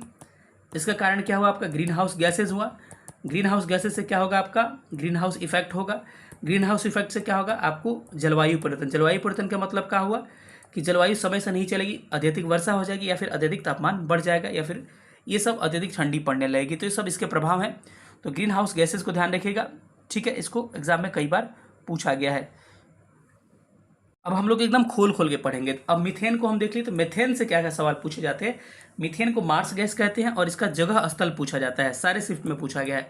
मीथेन दलदली भूमि, इसीलिए मार्स गैस कहते हैं, दलदली भूमि में पाया जाता है। धान के खेत में पशु जुगाली करते हैं, उसमें दीमक के घर में, ये सब मीथेन गैस यहाँ पर पाया जाता है। और LPG सिलेंडर हो गया, या फिर कह सकते हैं CNG गैस हो गया, सब में क्या होता है, मीथेन प्राकृतिक रूप से आपको निश्चित रूप से पाया जाता है। इसको थोड़ा सा ध्यान रखिएगा। अगले क्वेश्चन पर चलते। सवाल तो यही था, सवाल क्या था कि निम्नलिखित में से हरित गृह गैस कौन नहीं है। ये 6 to 8 में पूछा गया है आपका, 8 दिसंबर 2023 को। कौन नहीं है पूछ रहा है, तो मीथेन भी था आपके, इसके बाद से कार्बन डाइऑक्साइड भी था, लेकिन आर्गन नहीं था। तो क्या हो जाएगा, आर्गन इज करेक्ट आंसर। अगले क्वेश्चन पर चलते हैं। ये प्रश्न बड़ा इंपॉर्टेंट है और हर शिफ्ट में पूछा गया है। कह रहा है कि 1952 की राष्ट्रीय वन नीति, मैं पहले ही बताया था कि 1952 में राष्ट्रीय वन नीति आती है, और इसका संशोधन कब किया था, 1988 में किया जाता है। अब इसके अनुसार भारत में वनावरण जो है कितना है, तो उसके हिसाब से कहा जाए कितना रखने का प्रावधान किया गया है। तो याद रखिएगा 33% वनावरण रखने का प्रावधान किया गया है। अब इसके बारे में थोड़ा डिटेल में देख लेते हैं। याद रखिएगा कि 1987 से फॉरेस्ट रिपोर्ट जारी किया जाता है, वन स्थिति रिपोर्ट, और कितने वर्षों पे, प्रत्येक 2 वर्षों पे जारी किया जाता है। ये कौन सा 17वीं रिपोर्ट था, नया रिपोर्ट अभी तक नहीं आया है। अब इसमें वनावरण जो है, भारत में वनावरण जो है 21.71% है। वही वृक्षावरण जो है आपकी कितने हैं, 2.91%। कुल मिला के सबसे अधिक वनावरण, या फिर ये पूछेगा कुल आपको, तो कुल दोनों जोड़िएगा तो 24.62% आएगा। 24.5 आंसर आप ले सकते हैं। टोटल भारत में कितने क्षेत्रफल पर वन है, 7,13,789 किलोमीटर स्क्वायर पर वन है। अगर वन की बात करें सबसे अधिक किस राज्य में वन है, तो आपका मध्य प्रदेश में है। फर्स्ट पोजीशन आपके प्रतिशत के हिसाब से किसका है, मिजोरम का 84.53%, लेकिन क्षेत्रफल के अनुसार मध्य प्रदेश में सबसे अधिक। सबसे कम वन यहाँ पे ढक गया है, हरियाणा है, आपको दिख जाएगा, कहिए तो दिखा दो, हरियाणा यहाँ पे लिखा होगा। इसके अलावा बिहार में अगर आते हैं तो बिहार में वनावरण जो है 7.84%। बिहार का नहीं पूछा जाता है, लेकिन PCS में पूछा जाता है बिहार का ही, तो आप में भी पूछा जा सकता है। इसको अच्छा से पढ़ लीजिए, नहीं तो फिर दिखाऊंगा अगर नहीं बना के आइएगा तो। बिहार में वनावरण जो है 7.84%, वृक्षावरण जो है 2.84%, और कुल क्या है आपके 10.32। यही ज़्यादा पूछेगा बिहार में आपका वनावरण 7.84। याद रखिए, ऑप्शन देके आपको याद आ जाएगा। तो ये आपके सारे फैक्ट याद रखना है। तो इस प्रश्न का करेक्ट आंसर क्या हो जाएगा कि राष्ट्रीय वन नीति के अनुसार कहती कितना 33% वनों को रखने का प्रावधान किया गया। अगला प्रश्न दिख रहा होगा कि भारत में किस राज्य में सबसे अधिक वन है। सारे आपके टीआरई के प्रश्न है ये भी। भारत में मध्य प्रदेश में सबसे अधिक वन है, लेकिन प्रतिशत के हिसाब से मिजोरम में लगभग 85%। याद रखिएगा, अब ज़्यादा मैं इस चीज़ों को एक्सप्लेन नहीं करूंगा, जो चीज़ें मैं ऑलरेडी थ्योरी में एक्सप्लेन अभी कर दिया हूँ। ठीक है, तो हम लोग मार के निकलेंगे। ठीक, चलिए अगले क्वेश्चन पर आते हैं। भारत में सबसे अधिक ज्वारीय वन कहाँ पाए जाते हैं। तो याद रखिएगा, भारत में सबसे अधिक ज्वारीय वन दो जगह पाए जाते हैं, एक पश्चिम बंगाल, दूसरा गुजरात। लेकिन सबसे अधिक पूछा जाए तो वेस्ट बंगाल में सबसे अधिक ज्वारीय वन पाए जाते हैं, और रॉयल बंगाल टाइगर के लिए क्या है, ये फेमस है। ठीक है, चलिए आगे थोड़ा सा और बढ़ते हैं। अगला प्रश्न कह रहा है कि निम्नलिखित में से कौन सा आंदोलन भारत में वनों की कटाई और सामुदायिक वनीकरण से संबंधित था। तो इसमें आप ध्यान रखिएगा कि ये आंदोलन कौन सा था, आपका चिपको आंदोलन था। चिपको आंदोलन कब हुआ था, 1973 में। डिस्ट्रिक्ट आपका चमोली था, उत्तराखंड उस समय था, अभी उत्तर प्रदेश है। और ध्यान रखिए कि इसके नेता को याद रखिएगा, गौरा देवी। कौन थे इसके नेता, गौरा देवी को याद रखिएगा। इसके अलावा याद रखिए दोस्तों, चंडी प्रसाद भट्ट, चंडी प्रसाद भट्ट। इसके अलावा आपका गोविंद सिंह रावत, गोविंद सिंह रावत का नाम याद रख सकते हैं। और सबसे पहला नाम जो है वो तो आपको पता ही होगा, सबको पता है, सुंदरलाल बहुगुणा, सुंदरलाल बहुगुणा। तो नाम याद रखिए, सुंदरलाल बहुगुणा। उसके अलावा गौरा देवी, उसके बाद से चंडी प्रसाद भट्ट, उसके बाद से गोविंद सिंह रावत। तो इन सब नामों को ध्यान रखिए कि ये चिपको आंदोलन जो था वनों की कटाई से संबंधित था। सबको पता था इसके आंदोलन के बारे में, ज़्यादा इसके बारे में बात नहीं करेंगे। नवधान्य आंदोलन का संबंध था जैव सुरक्षा से संबंधित, जैव विविधता संरक्षण, यानी कि अलग अलग पौधा प्रजातियों का विकास और जैव संरक्षण से संबंधित था। और इसके वंदना जो थी, वंदना शिवा क्या थी, इसकी प्रणेता थी, तो वंदना शिवा याद रखिएगा। बीज बचाओ आंदोलन पुराने बीजों को संरक्षण को लेकर था। इसके कौन थे, विजय जड़धर क्या थे, इसके नेता थे विजय जड़धर। इसका नाम आप ध्यान रख सकते हैं। ठीक है, चलिए अगले प्रश्न पर चलते हैं। अगला प्रश्न क्या कह रहा है, अगले प्रश्न पर चलते हैं। अगला प्रश्न आप देख पा रहे होंगे, भारत में वन सर्वेक्षण 2021 के अनुसार भारत में वनावरण जो है कितना है। तो मैंने बताया था 24.62%, लेकिन लगभग में आंसर लिया था आयोग ने 24.5% इसका आंसर लिया गया था। और ये टीआरई का प्रश्न है, थोड़ा सा ध्यान रखिएगा। चलिए अब अगले क्वेश्चन पर आते हैं। वन क्या है, वन किस तरह का समुदाय है, ये पूछ रहा है। तो वन क्या है, एक तरह का जैविक समुदाय है, वनस्पतिक समुदाय है, पारिस्थितिकी समुदाय। इसका आंसर क्या होगा, आप लोग बताइएगा। तो इस प्रश्न का करेक्ट आंसर क्या है, वन एक तरह का क्या है, जैविक समुदाय है। ऑप्शन क्या होगा, ए इसका करेक्ट हो जाएगा। अब ये प्रश्न आपको दिख रहा होगा, अभी पहले एक्सप्लेन किया हूं मैं कि किस प्रजाति के विलुप्त होने का प्रमुख कारण क्या है। किसी प्रजाति का विलुप्त होने का मुख्य कारण क्या है, मुख्य पूछा है तो प्रवास का नष्ट हो जाना। आपने पढ़ा था उस समय, आपको रिवीजन कराया था कि किसी प्रजाति का विलुप्त होना या फिर जैव विविधता का आपका नाश होने का सबसे बड़ा कारण क्या, किसी प्राकृतिक आवास का नष्ट हो जाना, पहले मैंने बताया था। दूसरा क्या, ग्लोबल वार्मिंग बताया था। तीसरा आपका विदेशी प्रजातियों का आक्रमण बताया था। और चौथा औद्योगिकरण बताया था। इसको थोड़ा सा ध्यान से आप नोट करिएगा। ठीक है, ऑलरेडी मैं इसको पहले एक्सप्लेन कर चुका हूँ कि प्राकृतिक आवास का नष्ट होना, इसके अलावा ग्लोबल वार्मिंग, उसके बाद मैंने कहा आपका विदेशी प्रजाति का आक्रमण और नगरीकरण, औद्योगिकरण से क्या होता है, आपका जैव विविधता का ह्रास होता है। तो विलुप्त प्राय प्राणी के लिए प्राकृतिक आवास का नष्ट हो जाना सबसे बड़ा कारण यही माना जाता है। अगला प्रश्न कह रहे हैं कि मैंग्रोव वन पाए जाते हैं कहाँ पर, ज्वारनद मुख, मतलब कि आप पता ही होगा वेस्ट बंगाल और कच्छ की खाड़ी में क्या पाया जाता है, आपके ज्वारीय वन पाए जाते हैं। इसमें कोई बड़ी बात नहीं है, सबको पता है इस क्वेश्चन का आंसर। देखिए, भारत में असुरक्षित प्राणी कौन सी है, इसके लिए रेड डाटा लिस्ट मैंने बताया था IUCN के द्वारा जारी की जाती है। और विलुप्त प्राय प्राणी या फिर विलुप्त के कगार पर हुए प्राणियों को रखा जाता है इसमें। तो इसमें से एक से अधिक क्या हो जाएंगे, जो कि आपको उस लिस्ट में शामिल किया गया, तो क्या होगा, उपयुक्त में से एक से अधिक करेक्ट हो जाएगा। प्रश्न पर आते हैं कि भारत में वन संसाधनों का ह्रास यानी कि वन के बर्बादी का प्रमुख कारण क्या है, कृषि का विस्तार इसका प्रमुख कारण है। आयोग ने यही आंसर लिया था। तो आयोग का आंसर के हिसाब से मैं कहा कि रीजन तो सब हो जाएंगे, लेकिन प्रमुख कारण क्या हो जाएंगे, आपके कृषि का प्रसार प्रमुख कारण हो जाएगा। अगले प्रश्न पर आते हैं। अगला प्रश्न कह रहा है कि आपको पारिस्थितिक खेती की परंपरागत विधियों द्वारा नई पद्धतियों का विकास किसके द्वारा प्रचलित किया गया। तो याद रखिएगा, आपको इसमें इसका आंसर क्या होगा, आपका इसका करेक्ट आंसर जो होगा उपयुक्त में से एक से अधिक, यानी बीज बचाओ, नवधान्य, तवा, मत्स्य सबके द्वारा, यानी कि एक से अधिक इसका करेक्ट आंसर होगा। अब अगला प्रश्न कह रहे हैं कि भारत में स्थापित पहला राष्ट्रीय उद्यान का नाम क्या था। तो राष्ट्रीय उद्यान से संबंधित हम लोग थोड़ा सा फैक्ट को देखते हैं, उसके बाद हम इसके बारे में डिटेल में बात करेंगे। चलिए एक लिस्ट को हम लोग देखते हैं। ये लिस्ट में आप देख पा रहे होंगे कि इसमें राज्य वाइज हम दे रखे हैं आपके राष्ट्रीय उद्यान, नेशनल पार्क और वाइल्ड लाइफ सेंचुरी। याद रखिए, सबसे अधिक नेशनल पार्क कहाँ है, MP में है। वही कहा जाए वन्य जीव अभयारण्य, वाइल्ड लाइफ सेंचुरी कहाँ पर है, अंडमान निकोबार में है। ठीक है, लास्ट में मैं सब लिख दिया हूँ, लिखने की ज़रूरत नहीं है आपको। भारत में स्थापित पहला जो नेशनल पार्क है उसका नाम क्या था आपका? उत्तराखंड में था, उसका नाम था हेमिस नेशनल पार्क। ठीक है, हेमिस नहीं, सॉरी, हेमिस कह रहे हैं। उसका नाम क्या था आप बताइएगा? इसका नाम क्या था आपका? जिम कॉर्बेट नेशनल पार्क था, जिसको रामगंगा नदी के बीचों बीच बसाया गया था, तो इसको ध्यान रखिएगा। पहला था 1935 में बना था, कभी कभी आपसे डेट भी पूछ लिया जाएगा। ठीक है, अब आते हैं स्टेट और केंद्र शासित प्रदेश वाइज हम देखते हैं। लद्दाख में एक है जिसका नाम है हेमिस नेशनल पार्क, इसको याद रखिए। जम्मू कश्मीर में सिटी फॉरेस्ट, जिसको सलीम अली कहते हैं। दाची ग्राम किसके लिए? फूंगल के लिए फेमस है। किश्तवाड़ जो है, रिपीट नहीं करूँगा क्योंकि वीडियो लंबी हो जाएगी, आप भले आपको बैक करके दोबारा देखना है देख लीजिएगा, क्योंकि वीडियो ज़्यादा बड़ा नहीं करना है मेरे को। अब आते हैं आपको, अगला आते हैं किसमें? हरियाणा में, तो कालेश्वर और सुल्तान दो हरियाणा में है। राजस्थान में भरतपुर, जो केवलादेव पक्षी अभयारण्य कहा जाता है, किसके लिए प्रसिद्ध है भाई? पक्षियों के लिए, सारस के लिए पॉपुलर, ध्यान रखिए भरतपुर में स्थित है ये। रणथंभ और सरिस्का दोनों किसके लिए फेमस है? बाघ के लिए। दोनों कहाँ पर है? राजस्थान में ये भी स्थित है। इसके नीचे थोड़ा सा आते हैं हम लोग, तो इसको देखते हैं आगे। तो इसमें आइएगा, देखिएगा हिमाचल प्रदेश में रोहेला है, खीरगंगा पीन वैली ग्रेट हिमालय। रोहेला, खीरगंगा, पीन वैली ग्रेट हिमालय हिमाचल प्रदेश में है। वही उत्तर प्रदेश में दुधवा या पीलीभीत या चंद्रप्रभा है। उसके अलावा बिहार में वाल्मीकि नगर नेशनल पार्क, पश्चिमी चंपारण में मात्र बिहार का एक नेशनल पार्क है। संजीव गांधी जैविक उद्यान आपको पटना में स्थित है, सबको पता होगा। झारखंड में बेतला है, पलामू है, स्क्रीनशॉट लेना हो तो ले लीजिएगा। उत्तराखंड में कौन कौन सा नेशनल पार्क है, थोड़ा सा इसको हम लोग एक बार देख लेते हैं। उत्तराखंड में आपको दिख रहा होगा कि जिम कॉर्बेट है, जो भारत का पहला नेशनल पार्क है, मैं पहले ही बात कहा था। ठीक है, इसका नाम हेली नेशनल पार्क पुराना नाम है, हेली, इसको याद रखिएगा, एग्जाम में पूछा जा सकता है कि जिम कॉर्बेट का पुराना नाम क्या है? Hailey National Park. Nanda Devi है, राजा जी है, फूलों की घाटी, ये सब कहाँ है? उत्तराखंड में स्थित है। और ये नंदा देवी और राजा जी किसके लिए? टाइगर के लिए प्रसिद्ध है, इसको भी याद रखिएगा। मध्य प्रदेश में बांधवगढ़, कान्हा, माधव, सतपुड़ा, पेंच। पेंच जो है मध्य प्रदेश में और महाराष्ट्र दोनों में स्थित है। थोड़ा सा अब आगे बढ़ते हैं। अब आते हैं आपको पश्चिम बंगाल में बुक्सा है, सुंदरवन है, जलदपाड़ा है। इसके अलावा असम में डिब्रू साइखोवा, काजीरंगा एक सिंग वाले गेंडे के लिए प्रसिद्ध है। मानस है, नमेरी है, ओरांग है, रामोना है, दिहांग पटकाई है। अंडमान निकोबार में महात्मा गांधी मैरीन है, माउंट हैरियट है, रानी लक्ष्मीबाई, झांसी लक्ष्मीबाई है। अब आगे थोड़ा सा नॉर्थ ईस्ट के, और नॉर्थ ईस्ट का आजकल नया पूछ रहा है, इसको भी ध्यान रखिएगा सबको। आइएगा मेघालय में, तो बाला फकरम नोकरेक इंपॉर्टेंट है, VVI है, दोनों को याद रखिए। बाला फकरम नोकरेक कहाँ पे है? मेघालय में है।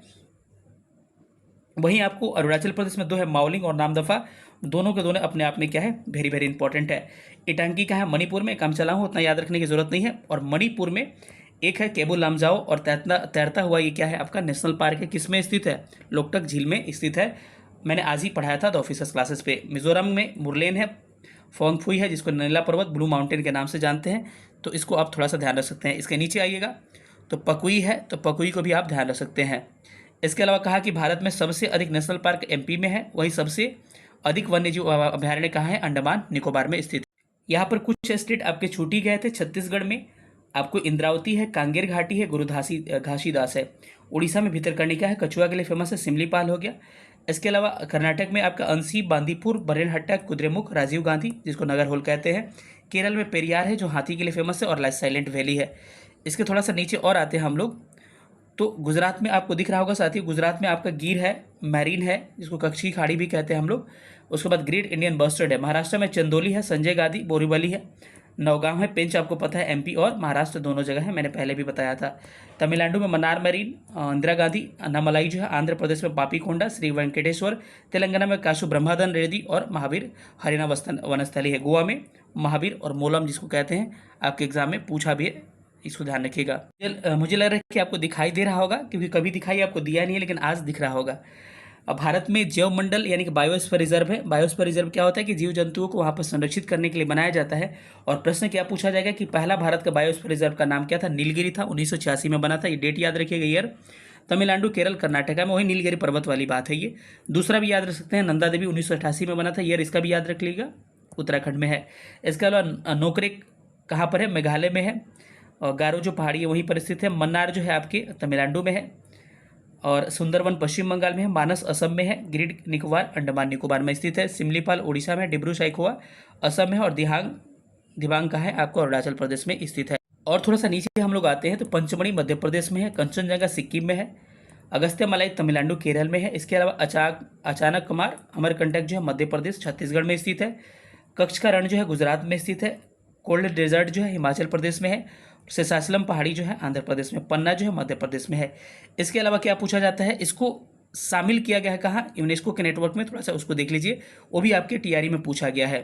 इस लिस्ट को थोड़ा सा ध्यान से देखिएगा। टोटल मैंने कहा कि 18 बायोस्फीयर रिजर्व हैं। पहला क्या है, नीलगिरी है, लेकिन 18 में से 12 को शामिल किया गया किसमें, यूनेस्को विश्व नेटवर्क में मान्यता प्राप्त है। तो 12 का नाम थोड़ा सा आपको कॉल कर लेना चाहिए, रिकॉल। 12 का मत याद रखिएगा, 6 का याद रखिएगा जो नहीं प्राप्त है, वो ज़्यादा आसान होगा। ये सब स्मार्ट स्ट्रेटजी है। 6 जिसको नहीं मिला उसको ध्यान रखिए। पूछता है किसको मिला है किसको नहीं मिला है, तो ऐसा प्रश्न पूछा था, जो सबको मिला था वही पूछ दिया था। तो पूछा था किसको नहीं मिला है, तो पिक में से कोई नहीं आंसर हुआ था क्योंकि सबको मिला था। ठीक है, नीलगिरी को मिला है, मन्नार की खाड़ी, सुंदरवन, नंदा देवी, नोकरेक, पंचमढ़ी, इसके अलावा सिम्पलीपाल, अचानक कुमार, अमरकंटक जिसको कहते हैं ग्रेट निकोबार, अगस्त्य मलाई, कंचनजंगा, पन्ना, इन सबको क्या हो चुका है, मिल चुका है। तो इसको ध्यान रखिएगा। इसके अलावा आगे अगर बढ़ते हैं तो यहाँ पे कुछ देख पा रहे होंगे, कुछ प्रोजेक्ट चलाए गए थे, प्रोजेक्ट को याद रखिएगा। राष्ट्रीय बाघ संरक्षण अधिनियम कहे तो टाइगर प्रोजेक्ट कब आया था, 1973 में आया था। हाथी एलिफेंट प्रोजेक्ट कब आया था, 1992 में आया था। क्रोकोडाइल प्रोजेक्ट कब आया था, 1974 में आया था। गिद्ध संरक्षण कब आया था, 2006 में आया था।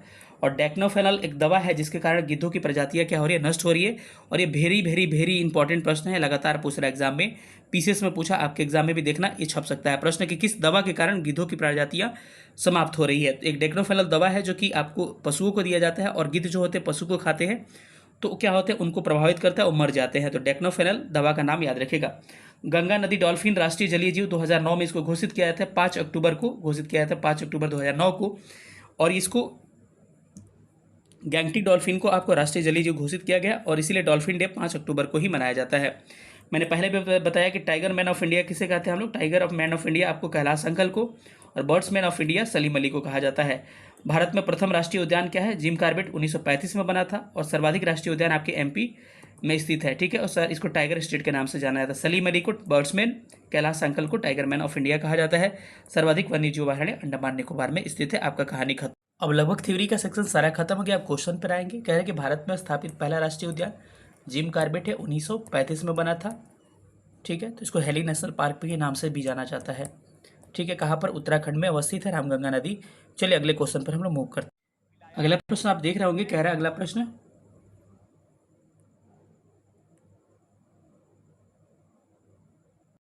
अगला प्रश्न देख रहे होंगे, दाची ग्राम राष्ट्रीय उद्यान जो है ये किसके लिए प्रसिद्ध है भाई, ये आपको पता है, हुंगल या फिर कश्मीरी स्टैग के लिए प्रसिद्ध है। तो ऑप्शन क्या होगा इसका, डी करेक्ट हो जाएगा।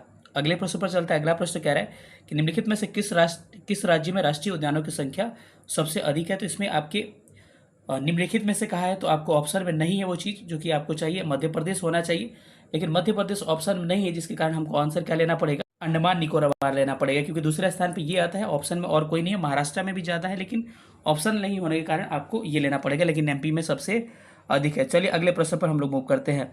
अगला प्रश्न कह रहा है आपको कि निम्नलिखित में से सुमेलित कौन नहीं है। तो सुमेलित चलिए मैच करते हैं। बांदीपुर कर्नाटका में है, बिल्कुल सही। राजाजी उत्तराखंड में, बिल्कुल सही। सिमलीपाल उड़ीसा में। पिन वैली आपका कहाँ है, हिमाचल में है, तो इसीलिए आपको ध्यान रखिएगा ये जम्मू कश्मीर इसका आंसर नहीं होगा। तो इनकरेक्ट क्या है, ऑप्शन डी क्या है आपका, इनकरेक्ट हो जाएगा। ठीक है, चलिए अगले क्वेश्चन पर चलते हैं। अगला प्रश्न क्या कह रहा है आपको, अगला प्रश्न आपको दिख रहा होगा कि सुमेलित करने वाला प्रश्न है। तो चलिए हम लोग सुमेलित करने की कोशिश करते हैं। पहला कहेगा कि काजीरंगा, काजीरंगा किसके लिए फेमस है भाई, काजीरंगा आपको गेंडा के लिए, तो ए का 4 हो जाएगा, 2 ऑप्शन में है। गिर किसके लिए फेमस है, गिर आपको एशियाटिक लॉयन के लिए फेमस है, तो बी का 3 हो जाएगा, बी का 3 हो जाएगा। सुंदरवन किसके लिए, बाघ के लिए फेमस है, तो सी का 1 हो जाएगा। और पेरियार जो हाथी के लिए प्रसिद्ध है, तो डी का क्या हो जाएगा, डी का 2 हो जाएगा। तो ऑप्शन इसका क्या होगा, ऑप्शन इसमें से सी क्या होना चाहिए, सी ऑप्शन इसका करेक्ट होना चाहिए। ठीक है, अगले प्रश्न पर हम लोग चलते हैं। अगला प्रश्न क्या कह रहा है, थोड़ा सा फास्ट अब बढ़ेंगे क्योंकि सारा थ्योरी कर चुके हैं, बस रामसर साइट्स बचा हुआ है, उसको थोड़ा सा एक बार हम लोग झटके में कर लेंगे।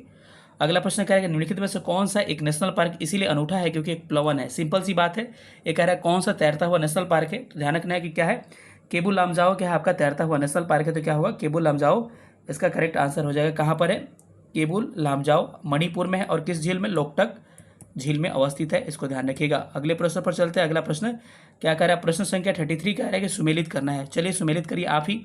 बांधवगढ़ कहाँ है, बांधवगढ़ एमपी में है, तो क्या हो जाएगा, ए का आपका 3 हो जाएगा, 2 ऑप्शन में है। इसके अलावा आपका बांदीपुर कहाँ है, बांदीपुर आपका कर्नाटका में है, बी का 4 हो जाएगा। इसके अलावा रोहेला जो है कहाँ पर है, रोहेला हिमाचल में है, तो सी का 1 हो जाएगा। और गिर गुजरात में है, 2 हो जाएगा। ऑप्शन बी इसका करेक्ट हो जाएगा। अगले सवाल पर चलते हैं कि एक सिंग गेंडे के लिए प्रसिद्ध राज्य का नाम है असम और राज्य है काजीरंगा नेशनल पार्क, जो एक सिंग वाले गेंडे के लिए प्रसिद्ध है। आगे प्रश्नों पर हम लोग बढ़ते हैं। अगला प्रश्न क्या है कि भगवान महावीर वन्यजीव अभयारण्य कहाँ है? तो आपको ध्यान रखना है गोवा में है। आपके एग्जाम में ये पूछा हुआ टीआरई में प्रश्न है, कुछ टीआरई के प्रश्न, कुछ पीसीएस के प्रश्न, सबको मिला के चल रहे हैं हम। कह रहे हैं विश्व जल दिवस कब मनाया था? सबको पता है विश्व जल दिवस कब मनाया था भाई, तो आपको पता होना चाहिए। विश्व जल दिवस 22 मार्च को मनाया था, वही 22 अप्रैल को विश्व पृथ्वी दिवस मनाया जाता है। सब आपको एक बार रिकॉल करवा चुका हूँ। विश्व आर्द्र भूमि दिवस कब मनाया जाता है? मैंने बताया कि 2 फरवरी को मनाया जाता है। विश्व वन्यजीव दिवस बताया, विश्व जैव विविधता दिवस 22 मई को, सब मैं बता चुका हूँ। तो थोड़ा सा एक बार रिकॉल जाके कर लीजिएगा, मैं रिकॉल करवा चुका हूँ, ठीक है। अगला प्रश्न है कि बांधवगढ़ राष्ट्रीय उद्यान किस राज्य में स्थित है? तो बांधवगढ़ जो है किस राज्य में भाई? मध्य प्रदेश एमपी में स्थित है। सबसे अधिक राष्ट्रीय उद्यान जो है किस पे? आपको एमपी में ही अवस्थित है। इसको आपको थोड़ा सा ध्यान रख के चलना है। चलिए अगले प्रश्न पर हम लोग चलते हैं। अगला प्रश्न कह रहा है कि फिर से सुमेलित करने वाला एक प्रश्न आ गया। कह रहे हैं कि सूची फर्स्ट को सूची सेकंड से मैच करिए। छूट नहीं रहा है ना कुछ? चलिए सूची फर्स्ट को सूची सेकंड से हम क्या कर रहे हैं, सुमेलित कर रहे थे। सुमेलित करने के क्रम में आइए हम लोग देखते हैं किसमें क्या क्या जाएगा। बांदीपुर कहाँ चला जाएगा? बांदीपुर आपका कर्नाटक में जाएगा। ए का क्या हो जाएगा? ए का 3 हो जाएगा। दूसरा मानस कहाँ जाएगा? असम में। बी का 1 हो जाएगा। नामदफा अरुणाचल प्रदेश में। सी का 2। सिमलीपाल उड़ीसा, यानी ऑप्शन ए आपका करेक्ट हो जाएगा। अगले सवाल पे हम लोग चलते हैं। अगला सवाल करेंगे अंतर्राष्ट्रीय टाइगर दिवस कब मनाया जाता है? तो ध्यान रखिएगा, मैंने अभी बताया कि 29 जुलाई को अंतर्राष्ट्रीय टाइगर दिवस मनाया जाता है। अगले प्रश्न पर चलते हैं कि भारत में हाथी परियोजना की शुरुआत कब से मानी जाती है? तो भारत में हाथी परियोजना की शुरुआत आपको इसमें से कोई ऑप्शन करेक्ट नहीं है। टाइगर प्रोजेक्ट 1973 से, लेकिन एलिफेंट प्रोजेक्ट आपको 1992 से चलाया जाता है। मगरमच्छ प्रोजेक्ट 1974 से चलाया जाता है। सबको आपको ध्यान रखना है। गैंगटिक डॉल्फिन को राष्ट्रीय जलीय जीव घोषित कब किया था? 5 अक्टूबर 2009 को, इसीलिए 5 अक्टूबर को डॉल्फिन डे भी मनाया जाता है। अगले प्रश्न पर आते हैं। अगला प्रश्न कह रहा है आपको कि जीवमंडल आरक्षित परिरक्षण क्षेत्र है, कैसा है भाई? घास स्थल है, कृषि उद्यान है, वायुमंडलीय संतुलन है, आनुवंशिक विभिन्नता क्या है? तो जीवमंडल आरक्षित क्षेत्र में क्या होगा? आपका आनुवंशिक विभिन्नता पाया जाएगा, यानी कि अलग अलग जीव के तरह के जीव पाए जाते हैं इसमें, ठीक है। अगले प्रश्न पर आते हैं। अगला प्रश्न कह रहा है कि भारत में के सभी जीवमंडल आरक्षित क्षेत्र यूनेस्को के द्वारा क्या है? मान्यता प्राप्त है। तो इसमें से कौन सा ऐसा है कि जो यूनेस्को के सिटी लिस्ट में शामिल नहीं है? तो अभी जो 18 बताया था कि 18 क्या है? जीवमंडल हमारा आरक्षित क्षेत्र है। सब एक्सप्लेन पहले ही थ्योरी कर दिया कि बाद में हम लोग भागेंगे फास्ट, ठीक है। तो 18 में से किसको? 12 को क्या मिल चुका है? यूनेस्को द्वारा नेटवर्क में शामिल किया गया है। तो उन 12 को छोड़ के जो 6 बच गए नहीं शामिल किया। तो इसमें जाकर लिस्ट देखिएगा तो मन्नार भी है, कंचनजंगा भी है, नंदा देवी और सुंदरवन, यानी कि सारे को क्या किया गया है? सारे को शामिल किया गया है। तो क्या करें, कौन सा शामिल नहीं है? सब शामिल है, नहीं कोई नहीं है, यानी कि ऑप्शन इसका ई करेक्ट हो जाएगा। ऐसे प्रश्नों को ध्यान दीजिएगा, नहीं है और हाँ है वाला, ठीक है। अगले प्रश्न पर आते हैं। अगला प्रश्न कह रहा है कि इसमें सुमेलित छाटना है। सिमलीपाल उड़ीसा में बिल्कुल करेक्ट है। नोक्रेक मेघालय में बिल्कुल करेक्ट है। अगस्त्यमलाई केरल में है। कंचनजंगा हिमाचल में, ये भी करेक्ट है। अगस्त्यमलाई कंचनजंगा जो है आपका सिक्किम में है, ना कि आपके हिमाचल प्रदेश में। खीर वैली, पिन वैली, ये सब कहाँ है? आपके हिमाचल में है। तो इसका क्या होगा? इनकरेक्ट क्या हो जाएगा? ऑप्शन डी क्या होगा? इनकरेक्ट हो जाएगा। अगले प्रश्नों पर चलते हैं हम लोग। अगला प्रश्न दिख रहा होगा कि वायुमंडल में सबसे अधिक गैस कौन पाई जाती है? मैं बार बार एक्सप्लेन करते आ रहा हूँ कि नाइट्रोजन सबसे अधिक, लगभग 78% वायुमंडल में हमारा पाया जाता है, ठीक है। चलिए अगले सवाल पे हम लोग बढ़ते हैं।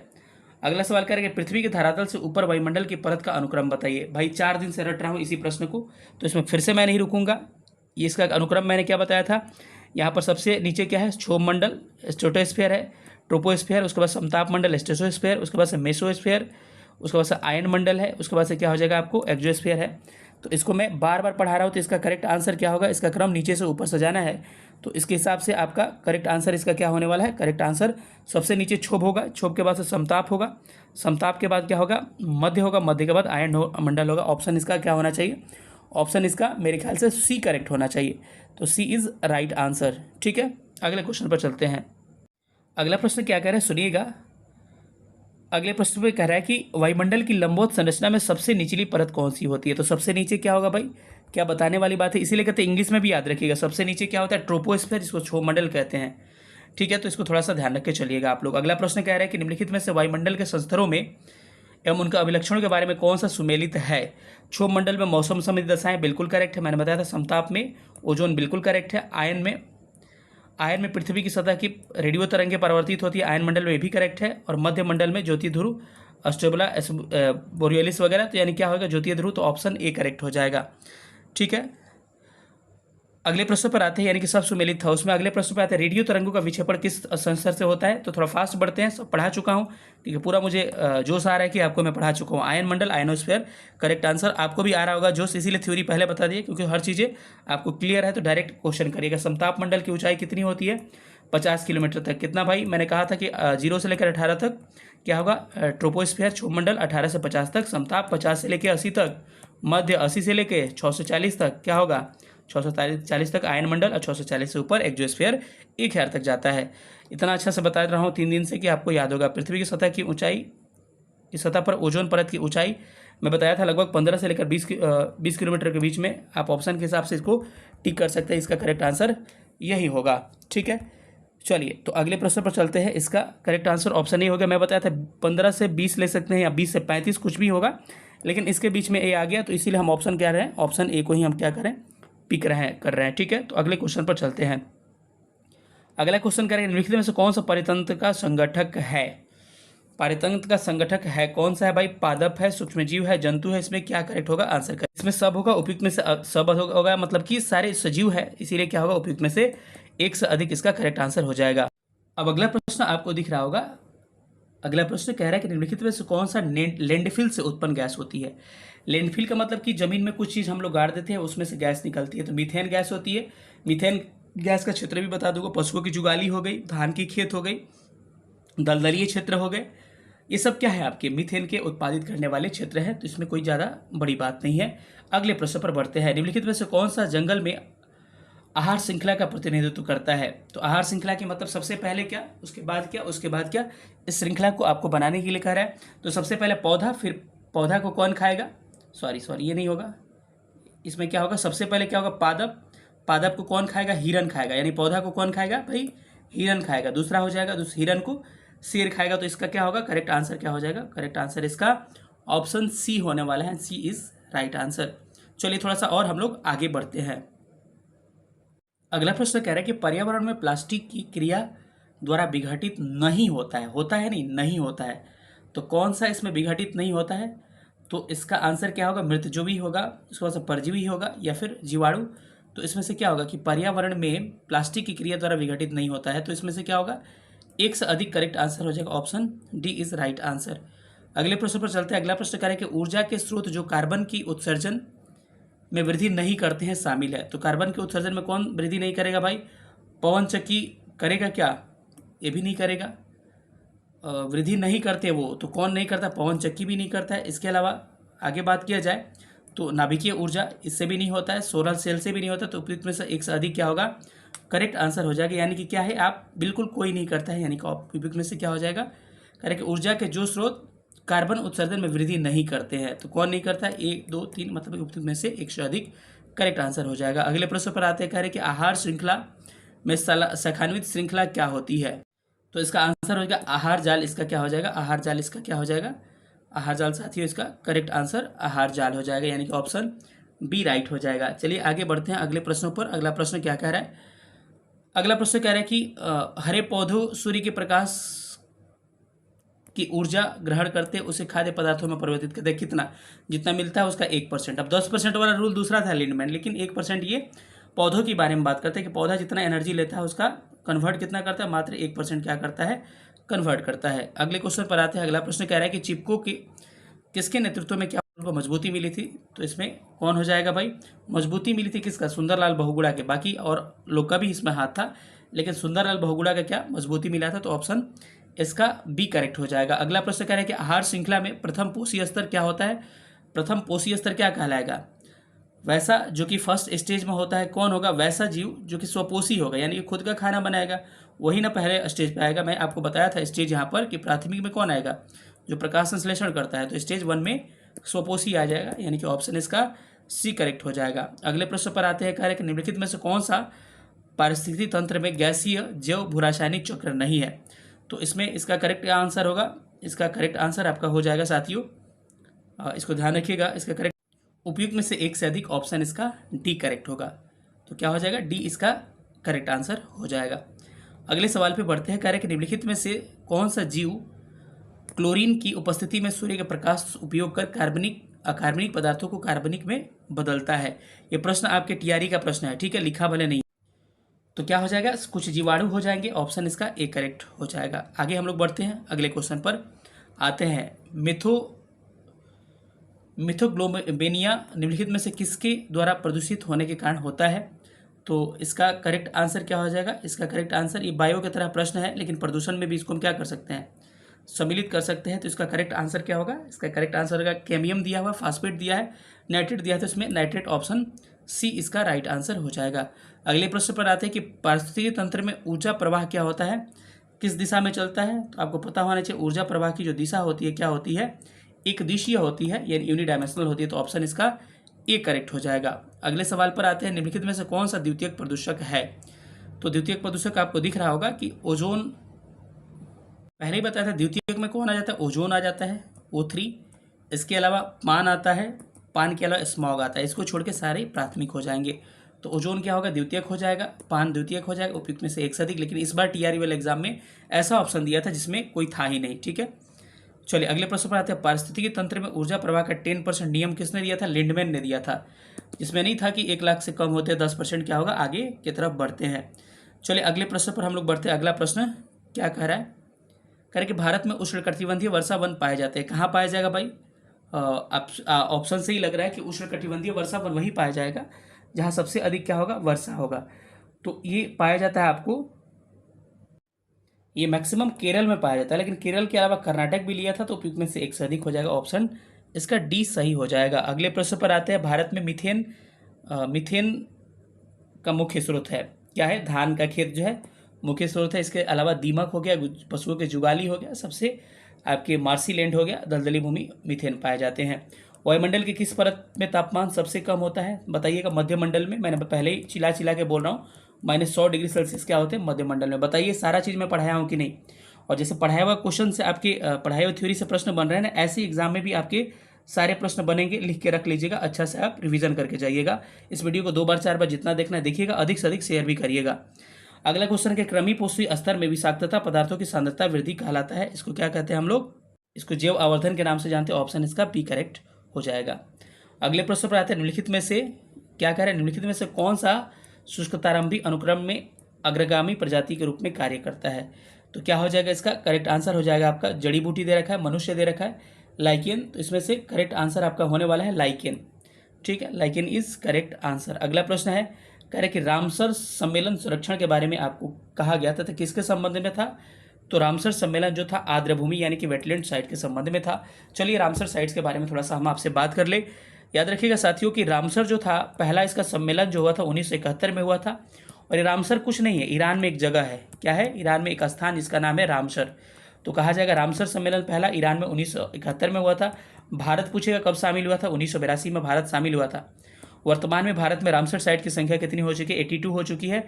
अभी बिहार का 2 साइट्स को और शामिल किया गया है। सबसे अधिक रामसर साइट यूपी में है, उसके बाद से तमिलनाडु में है। ये भी प्रश्न पूछा जा सकता है। चलिए थोड़ा सा एक पीडीएफ देख लीजिए। एक अपडेटेड आपको डाटा दिख रहा है कि बिहार में 2 आर्द्रभूमि नागा और नकटी को अभ्यारण्यों में रामसर कन्वेंशन में शामिल किया गया। कब? पर्यावरण दिवस को 5 जून को, जिसके कारण भारत में रामसर साइट्सों की संख्या 82 हो गई। यानी कि आपको क्या किया गया, नागा नकटी ये कहाँ पर है? आपके जमुई में है। याद रखिए कहाँ पर है? जमुई में है। तो इसको इसके अलावा कांवरताल झील को भी शामिल किया गया था। कांवरताल कहाँ था? बेगूसराय में। और बार बार जितने एग्जाम बिहार के हुए सब में पूछा, तो नागा नकटी भी याद रखिएगा, क्या 82 को हो गया, 2 और जुड़ गया, लेकिन कहाँ पर ये याद रखना आपके लिए इंपॉर्टेंट है, जमुई आपको ध्यान रखना है। अब प्रश्न कह रहे हैं कि इटाई रोग होता है। ऑलरेडी मैं इसको इतने बार डिस्कस कर दिया। इटाई रोग जो है पारा के कारण होता, सॉरी कई बार पीडीएफ में दिखा दिया आपको कि पारा से मिनीमाता होता है, लेकिन इटाई कैडमियम से होता है। पारा से मिनीमाता रोग होता है। इसके अलावा नाइट्रेट आयन से ब्लू बेबी सिंड्रोम होता है, वही फ्लोराइड आयन से आपको फ्लोरोसिस होता है। इसको ध्यान रखिएगा, यहाँ से सवाल बन सकते हैं। अगला प्रश्न करेंगे, निम्नलिखित में से किसे स्वस्थ इंस्टीट्यूट संरक्षण के लिए शामिल नहीं किया गया है? तो इसमें क्या हो जाएगा आपका, इसका करेक्ट आंसर क्या होगा? वनस्पति हो जाएगा, ऑप्शन इसका सी। इन सिटू का मतलब होगा कि वहीं पे किसी प्रजाति को संरक्षित करना। आउट सिटी का मतलब होता है कि आपको कहीं और की प्रजाति लाके क्या करना, संरक्षित करना। तो इस प्रश्न का करेक्ट आंसर क्या हो जाएगा? Option C is right answer. अगले प्रश्न पर आते हैं कि परिस्थिति तंत्र में वाई आकार का ऊर्जा प्रवाह मॉडल किसके द्वारा दिया गया? तो याद रखिएगा इनका नाम था क्या? ओडम के द्वारा वाई आकार का मॉडल दिया गया, तो उडम का नाम आप ध्यान रख सकते हैं।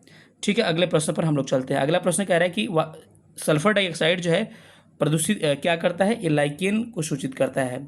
सल्फर डाइऑक्साइड प्रदूषित सूचित होता है लाइकेन के द्वारा। लाइकेन से पता चल जाता है कि वायुमंडल में सल्फर डाई की मात्रा बढ़ चुकी है।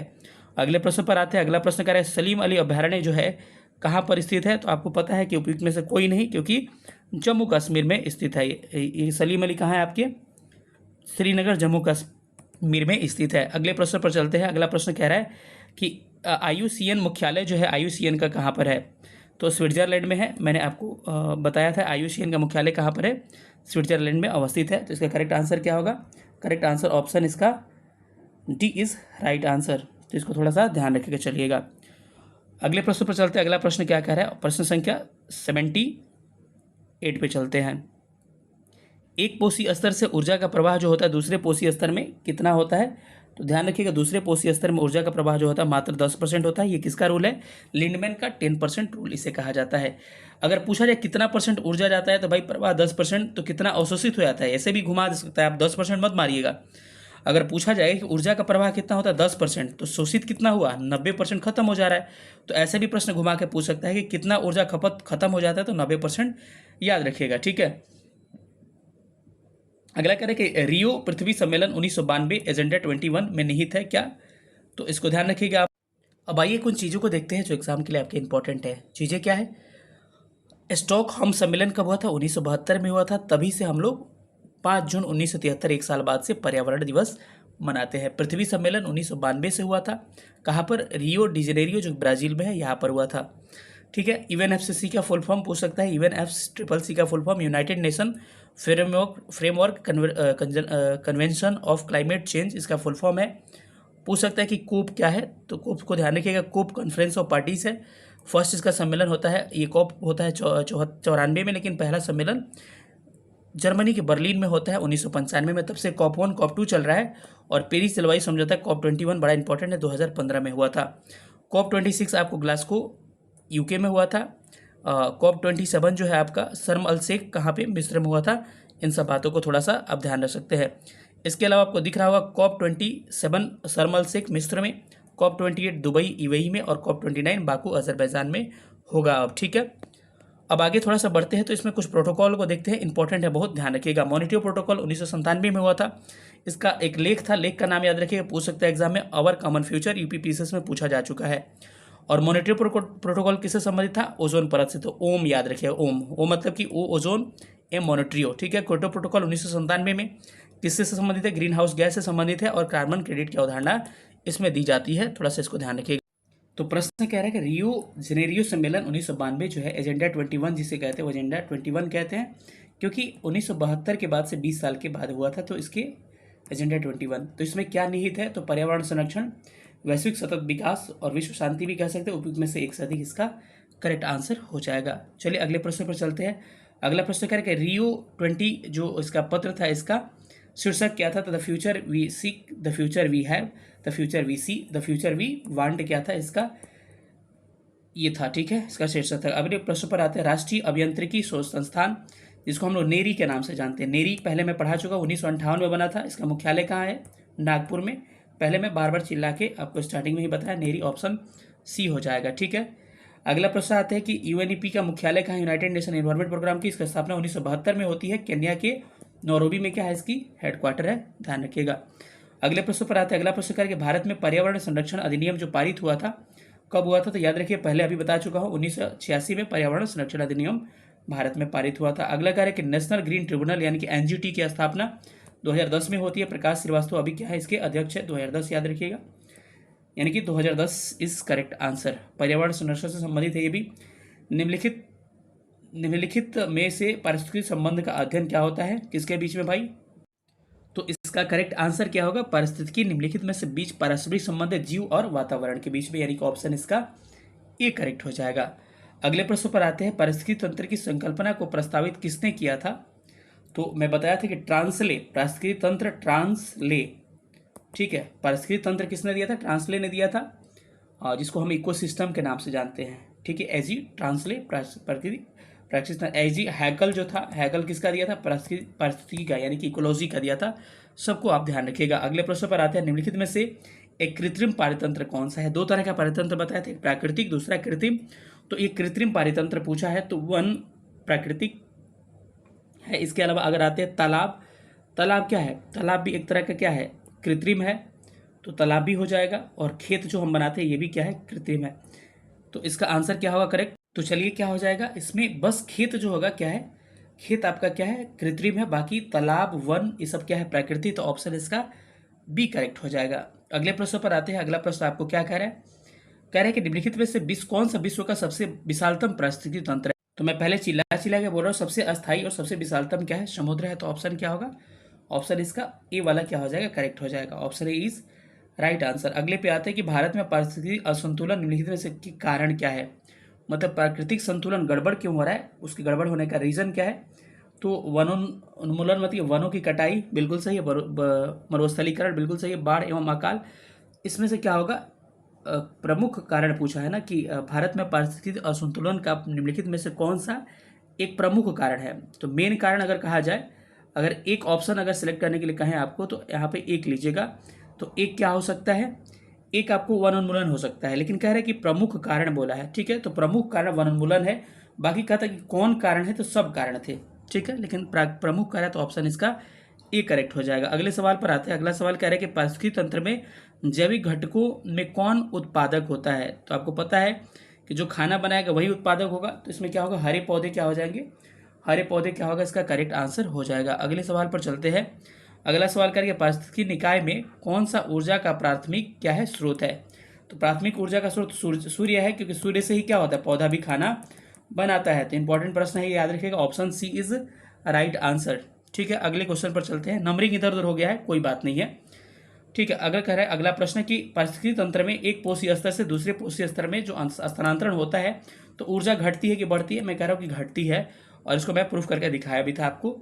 अगले प्रश्न पर आते हैं। पारिस्थितिकी तंत्र में इकोसिस्टम में उच्चतम पोषण कौन प्राप्त करता है? भाई सर्वहारी ओमनीवोरस जो है उच्चतम पोषी स्तर प्राप्त करता है। कौन? ओमनीवोरस। इस प्रश्न को आप ध्यान रखिएगा। ठीक है, अगले सवाल पर चलते हैं। अगला सवाल आपको कह रहा है कि निम्नलिखित में से किसने सर्वप्रथम बायोडाइवर्सिटी का शब्द का प्रयोग किया था? यानी कि बायोडाइवर्सिटी यानी जैव विविधता शब्द का प्रयोग वाल्टर जी रोशन, शुरू से ही बता चुका हूं, इसने इसका प्रयोग किया था। तो क्या होगा? ऑप्शन इसका सी क्या हो जाएगा? बिल्कुल करेक्ट आंसर आपका होने वाला है। ठीक है, चलिए अगले सवालों पर चलते हैं। अगला सवाल आपको क्या कह रहे हैं, हम लोग आगे बढ़ते हैं। अगला सवाल देखिएगा। अगला सवाल करेंगे, सर्वाधिक जैव विविधता पाई जाती है कहाँ पर? मैं पहले ही बताया कि उष्णकटिबंधीय वर्षा वनों में सबसे अधिक क्या पाई जाती है? सबसे अधिक जैव विविधता आपकी पाई जाती है। ठीक है, अगले प्रश्न पर चलते हैं। अगला प्रश्न कह रहा है कि भारत में जैव विविधता के प्रमुख हॉट स्पॉट क्या हैं? पूर्वी घाट होगा क्या? बिल्कुल नहीं। पश्चिमी घाट होगा क्या? बिल्कुल होगा। पूर्वी हिमालय होगा? बिल्कुल होगा, क्योंकि एक पश्चिम एक पूरब में, और पश्चिमी भारत ये नहीं होगा। तो क्या होगा? कौन है? तो सही उत्तर हो जाएगा 2 और 3 होगा। ऑप्शन इसका बी क्या होगा? 2 और 3 इज राइट आंसर। चलिए अगले सवाल पर चलते हैं। अगला सवाल क्या है? अगले सवाल पर चलते हैं। अगला प्रश्न कह रहा है कि जैव विविधता के नाश होने का कारण क्या है? तो देखिए, नाश होने के सारे कारण हैं, लेकिन नाश होने का कहता कि प्रमुख कारण क्या है? तो प्रमुख कारण आपके क्या है? प्राकृतिक आवास का नष्ट हो जाना। लेकिन इसमें कहा जाए नाश होने का सभी कारण हो सकते हैं, कि प्राकृतिक आवास का नष्ट होना, पर्यावरण प्रदूषण, यहाँ से लिख लीजिएगा, वनों का नाश होना। लेकिन प्रमुख कहता तो क्या होता? वनों का प्राकृतिक आवास का नष्ट होना। हर तरह के प्रश्न करा रहा हूँ ताकि आपको किसी भी तरह के एग्जाम में समस्याएं देखने को नहीं मिले। जैव विविधता के नाश होने का प्रमुख कारण क्या है भाई? उनके आवास का नष्ट होना। जैव विविधता के नाश का कारण क्या है? उपयुक्त में से सभी हो जाएगा, यानी कि सेम प्रश्न रिपीट हो गया। रेड बुक लिस्ट जो जारी करता है, red data book list IUCN के द्वारा जारी किया था। IUCN इसका काम क्या है? विलुप्त प्राय संकट प्राय जंतुओं का क्या करना? लिस्ट जारी करना। तो ऑप्शन क्या हो जाएगा? ऑप्शन इसका क्या हो जाएगा? ऑप्शन इसका बी करेक्ट हो जाएगा। चलिए अगले सवाल पर चलते हैं। सवाल नंबर 100 पे आगे 16 प्रश्न और बच रहे हैं। सब लोग लास्ट तक एक ही बार में देखिएगा। पशुओं को दिया जाने वाला दर्द निवारक दवा भारत में गिद्धों के लगभग विलुप्त प्राय के लिए उत्तरदायी है। यानी कि गिद्धों के नाश होने के लिए भारत में उनके लुप्त होने का प्रमुख कारण है। उनको एक दवा दिया जाता है जिसको डेक्नोफेनॉल कहा जाता है। डेक्नोफेनॉल एक दवा है जो पशुओं को दिया जाता है, और पशु जब मरते हैं तो गिद्ध उनको खाते हैं, तो जिसके कारण क्या होता है? उन पर यह प्रभाव देखने को मिलता है और गिद्ध मर जाते हैं। तो इसीलिए इस पर थोड़ा सा प्रतिबंध भी लगाया गया है। ग्रीन हाउस इफेक्ट प्रक्रिया क्या है? जिसमें ग्रीन हाउस क्या होती थी भाई? ग्रीन हाउस यही प्रक्रिया होती थी। ग्रीन हाउस गैसेस क्या करती थी? सोलर रेडिएशन को पृथ्वी से जो लौट के आता था उसको रोक के रखती थी, जिसके कारण पृथ्वी का टेम्परेचर बढ़ जाता था, जिसमें पौधे के उगाने के समान तापमान बिल्कुल नहीं, जिसमें वायुमंडलीय कार्बन डाइऑक्साइड द्वारा इंफ्रारेड क्या की जाती है, जिसमें वायुमंडलीय कार्बन डाइऑक्साइड द्वारा इंफ्रारेड किरणों को अवशोषित करने के कारण वायुमंडल का तापमान बढ़ जाता है बिल्कुल, जिसमें बंजरों पर्वतों एवं पहाड़ियों के द्वारा हरा भरा बिल्कुल नहीं, जिसमें गहरे पानी का रंग बिल्कुल नहीं। तो ऑप्शन क्या होगा? ऑप्शन इसका बी करेक्ट हो जाएगा। B is right answer. अगले प्रश्न पर चलते हैं। 102 नंबर क्वेश्चन क्या कह रहा है? 102 कह रहा है कि निम्नलिखित में से कौन सा प्राकृतिक रूप से पाई जाने वाली ग्रीन हाउस गैस सर्वाधिक इफेक्ट करती है? तो इसमें जलवाष्प क्या करती है? सबसे अधिक इफेक्ट करती है। बाकी मीथेन भी है, कार्बन डाइऑक्साइड भी सब है, लेकिन सबसे ज़्यादा इफेक्ट कौन करती है? जलवाष्प। इसको थोड़ा सा ध्यान रखिएगा। जलवायु परिवर्तन का कारण क्या है? तो जलवायु परिवर्तन का कारण क्या है? आपका ग्रीन हाउस गैसेस भी है, ओजोन परत क्षरण भी है, प्रदूषण भी है, यानी क्या हो जाएगा? उपयुक्त में से सभी इसका क्या हो जाएगा? सही आंसर हो जाएगा। अगले प्रश्न पर चलते हैं। निम्नलिखित में से किसमें वायुमंडल के प्राकृतिक संतुलन के लिए कार्बन डाइऑक्साइड की उपयुक्त सांद्रता क्या होनी चाहिए? 0.03%। यानी कि कह रहे थे ना कि प्रदूषण क्या होता है, जो फिक्स किया गया है अमाउंट, अगर अमाउंट बदलेगा तो पर्यावरण प्रदूषण होगा। तो एग्जैक्ट मात्रा जो है 0.03 ही कार्बन डाइऑक्साइड का, 21% किसका है? ऑक्सीजन का, और 78% किसका है? आपका आर्गन का, और 0.9 आर्गन का 0.93%, 78% नाइट्रोजन का, 21% ऑक्सीजन का, और 0.03% किसका है? आपके कार्बन डाइऑक्साइड का। तो इसका आंसर क्या होगा? ऑप्शन बी हो जाएगा। अगले प्रश्न पर आते हैं। जलवायु परिवर्तन पर संयुक्त राष्ट्र का सम्मेलन COP21 आयोजित कहाँ हुआ था? ये आयोजित हुआ था आपको मास्को में, पेरिस में।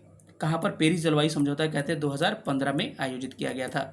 ठीक है, अगले प्रश्न पर आते हैं। अगला प्रश्न क्या कह रहा है कि निम्नलिखित में से कौन सा सुमेलित नहीं है? Cartagena protocol, biodiversity, biosafety, Stockholm सम्मेलन, अनवरत जैविक प्रदूषक, मॉनिटर प्रोटोकॉल, ओजोन। ओम याद रखिएगा। क्योटो प्रोटोकॉल जल संरक्षण। क्योटो प्रोटोकॉल का संबंध जल संरक्षण से नहीं है, बल्कि ओजोन परत के संरक्षण, ओजोन नहीं, इसका क्योटो प्रोटोकॉल का संबंध किससे है? कार्बन क्रेडिट और ग्रीन हाउस गैसों से संबंधित है। तो ऑप्शन क्या होगा इसका? ऑप्शन आपका डी इनकरेक्ट है। बाकी सब क्या हो जाएंगे? बाकी सब करेक्ट हो जाएंगे। ठीक है, अगले प्रश्न पर चलते हैं। अगला प्रश्न कह रहा है कि भारत की आगे ही लिखे थे, भारत की जलवायु परिवर्तन पर प्रथम राष्ट्रीय कार्य योजना, ये भी पढ़ाया हूँ मैं आपको, 2008 में आई थी। अगले सवाल पर चलते हैं। अगला सवाल कह रहा है 108 नंबर की, ओजोन बायोस्फीयर को बचाती है किसके द्वारा? अल्ट्रावायलेट किरणों के द्वारा। ठीक है, तो क्या हो जाएगा इस प्रश्न का? ऑप्शन नंबर क्या हो जाएगा? ऑप्शन नंबर बी क्या हो जाएगा? करेक्ट आंसर हो जाएगा। चलिए अगले क्वेश्चन पर चलते हैं।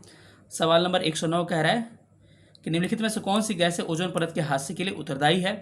तो इसमें से जाइएगा अगर, तो नाइट्रस ऑक्साइड भी है, क्लोरोफ्लोरो भी है, कार्बन डाइऑक्साइड भी है, कार्बन मोनोऑक्साइड भी है। तो क्या इसका आंसर हो जाएगा? इसका करेक्ट आंसर क्या हो जाएगा?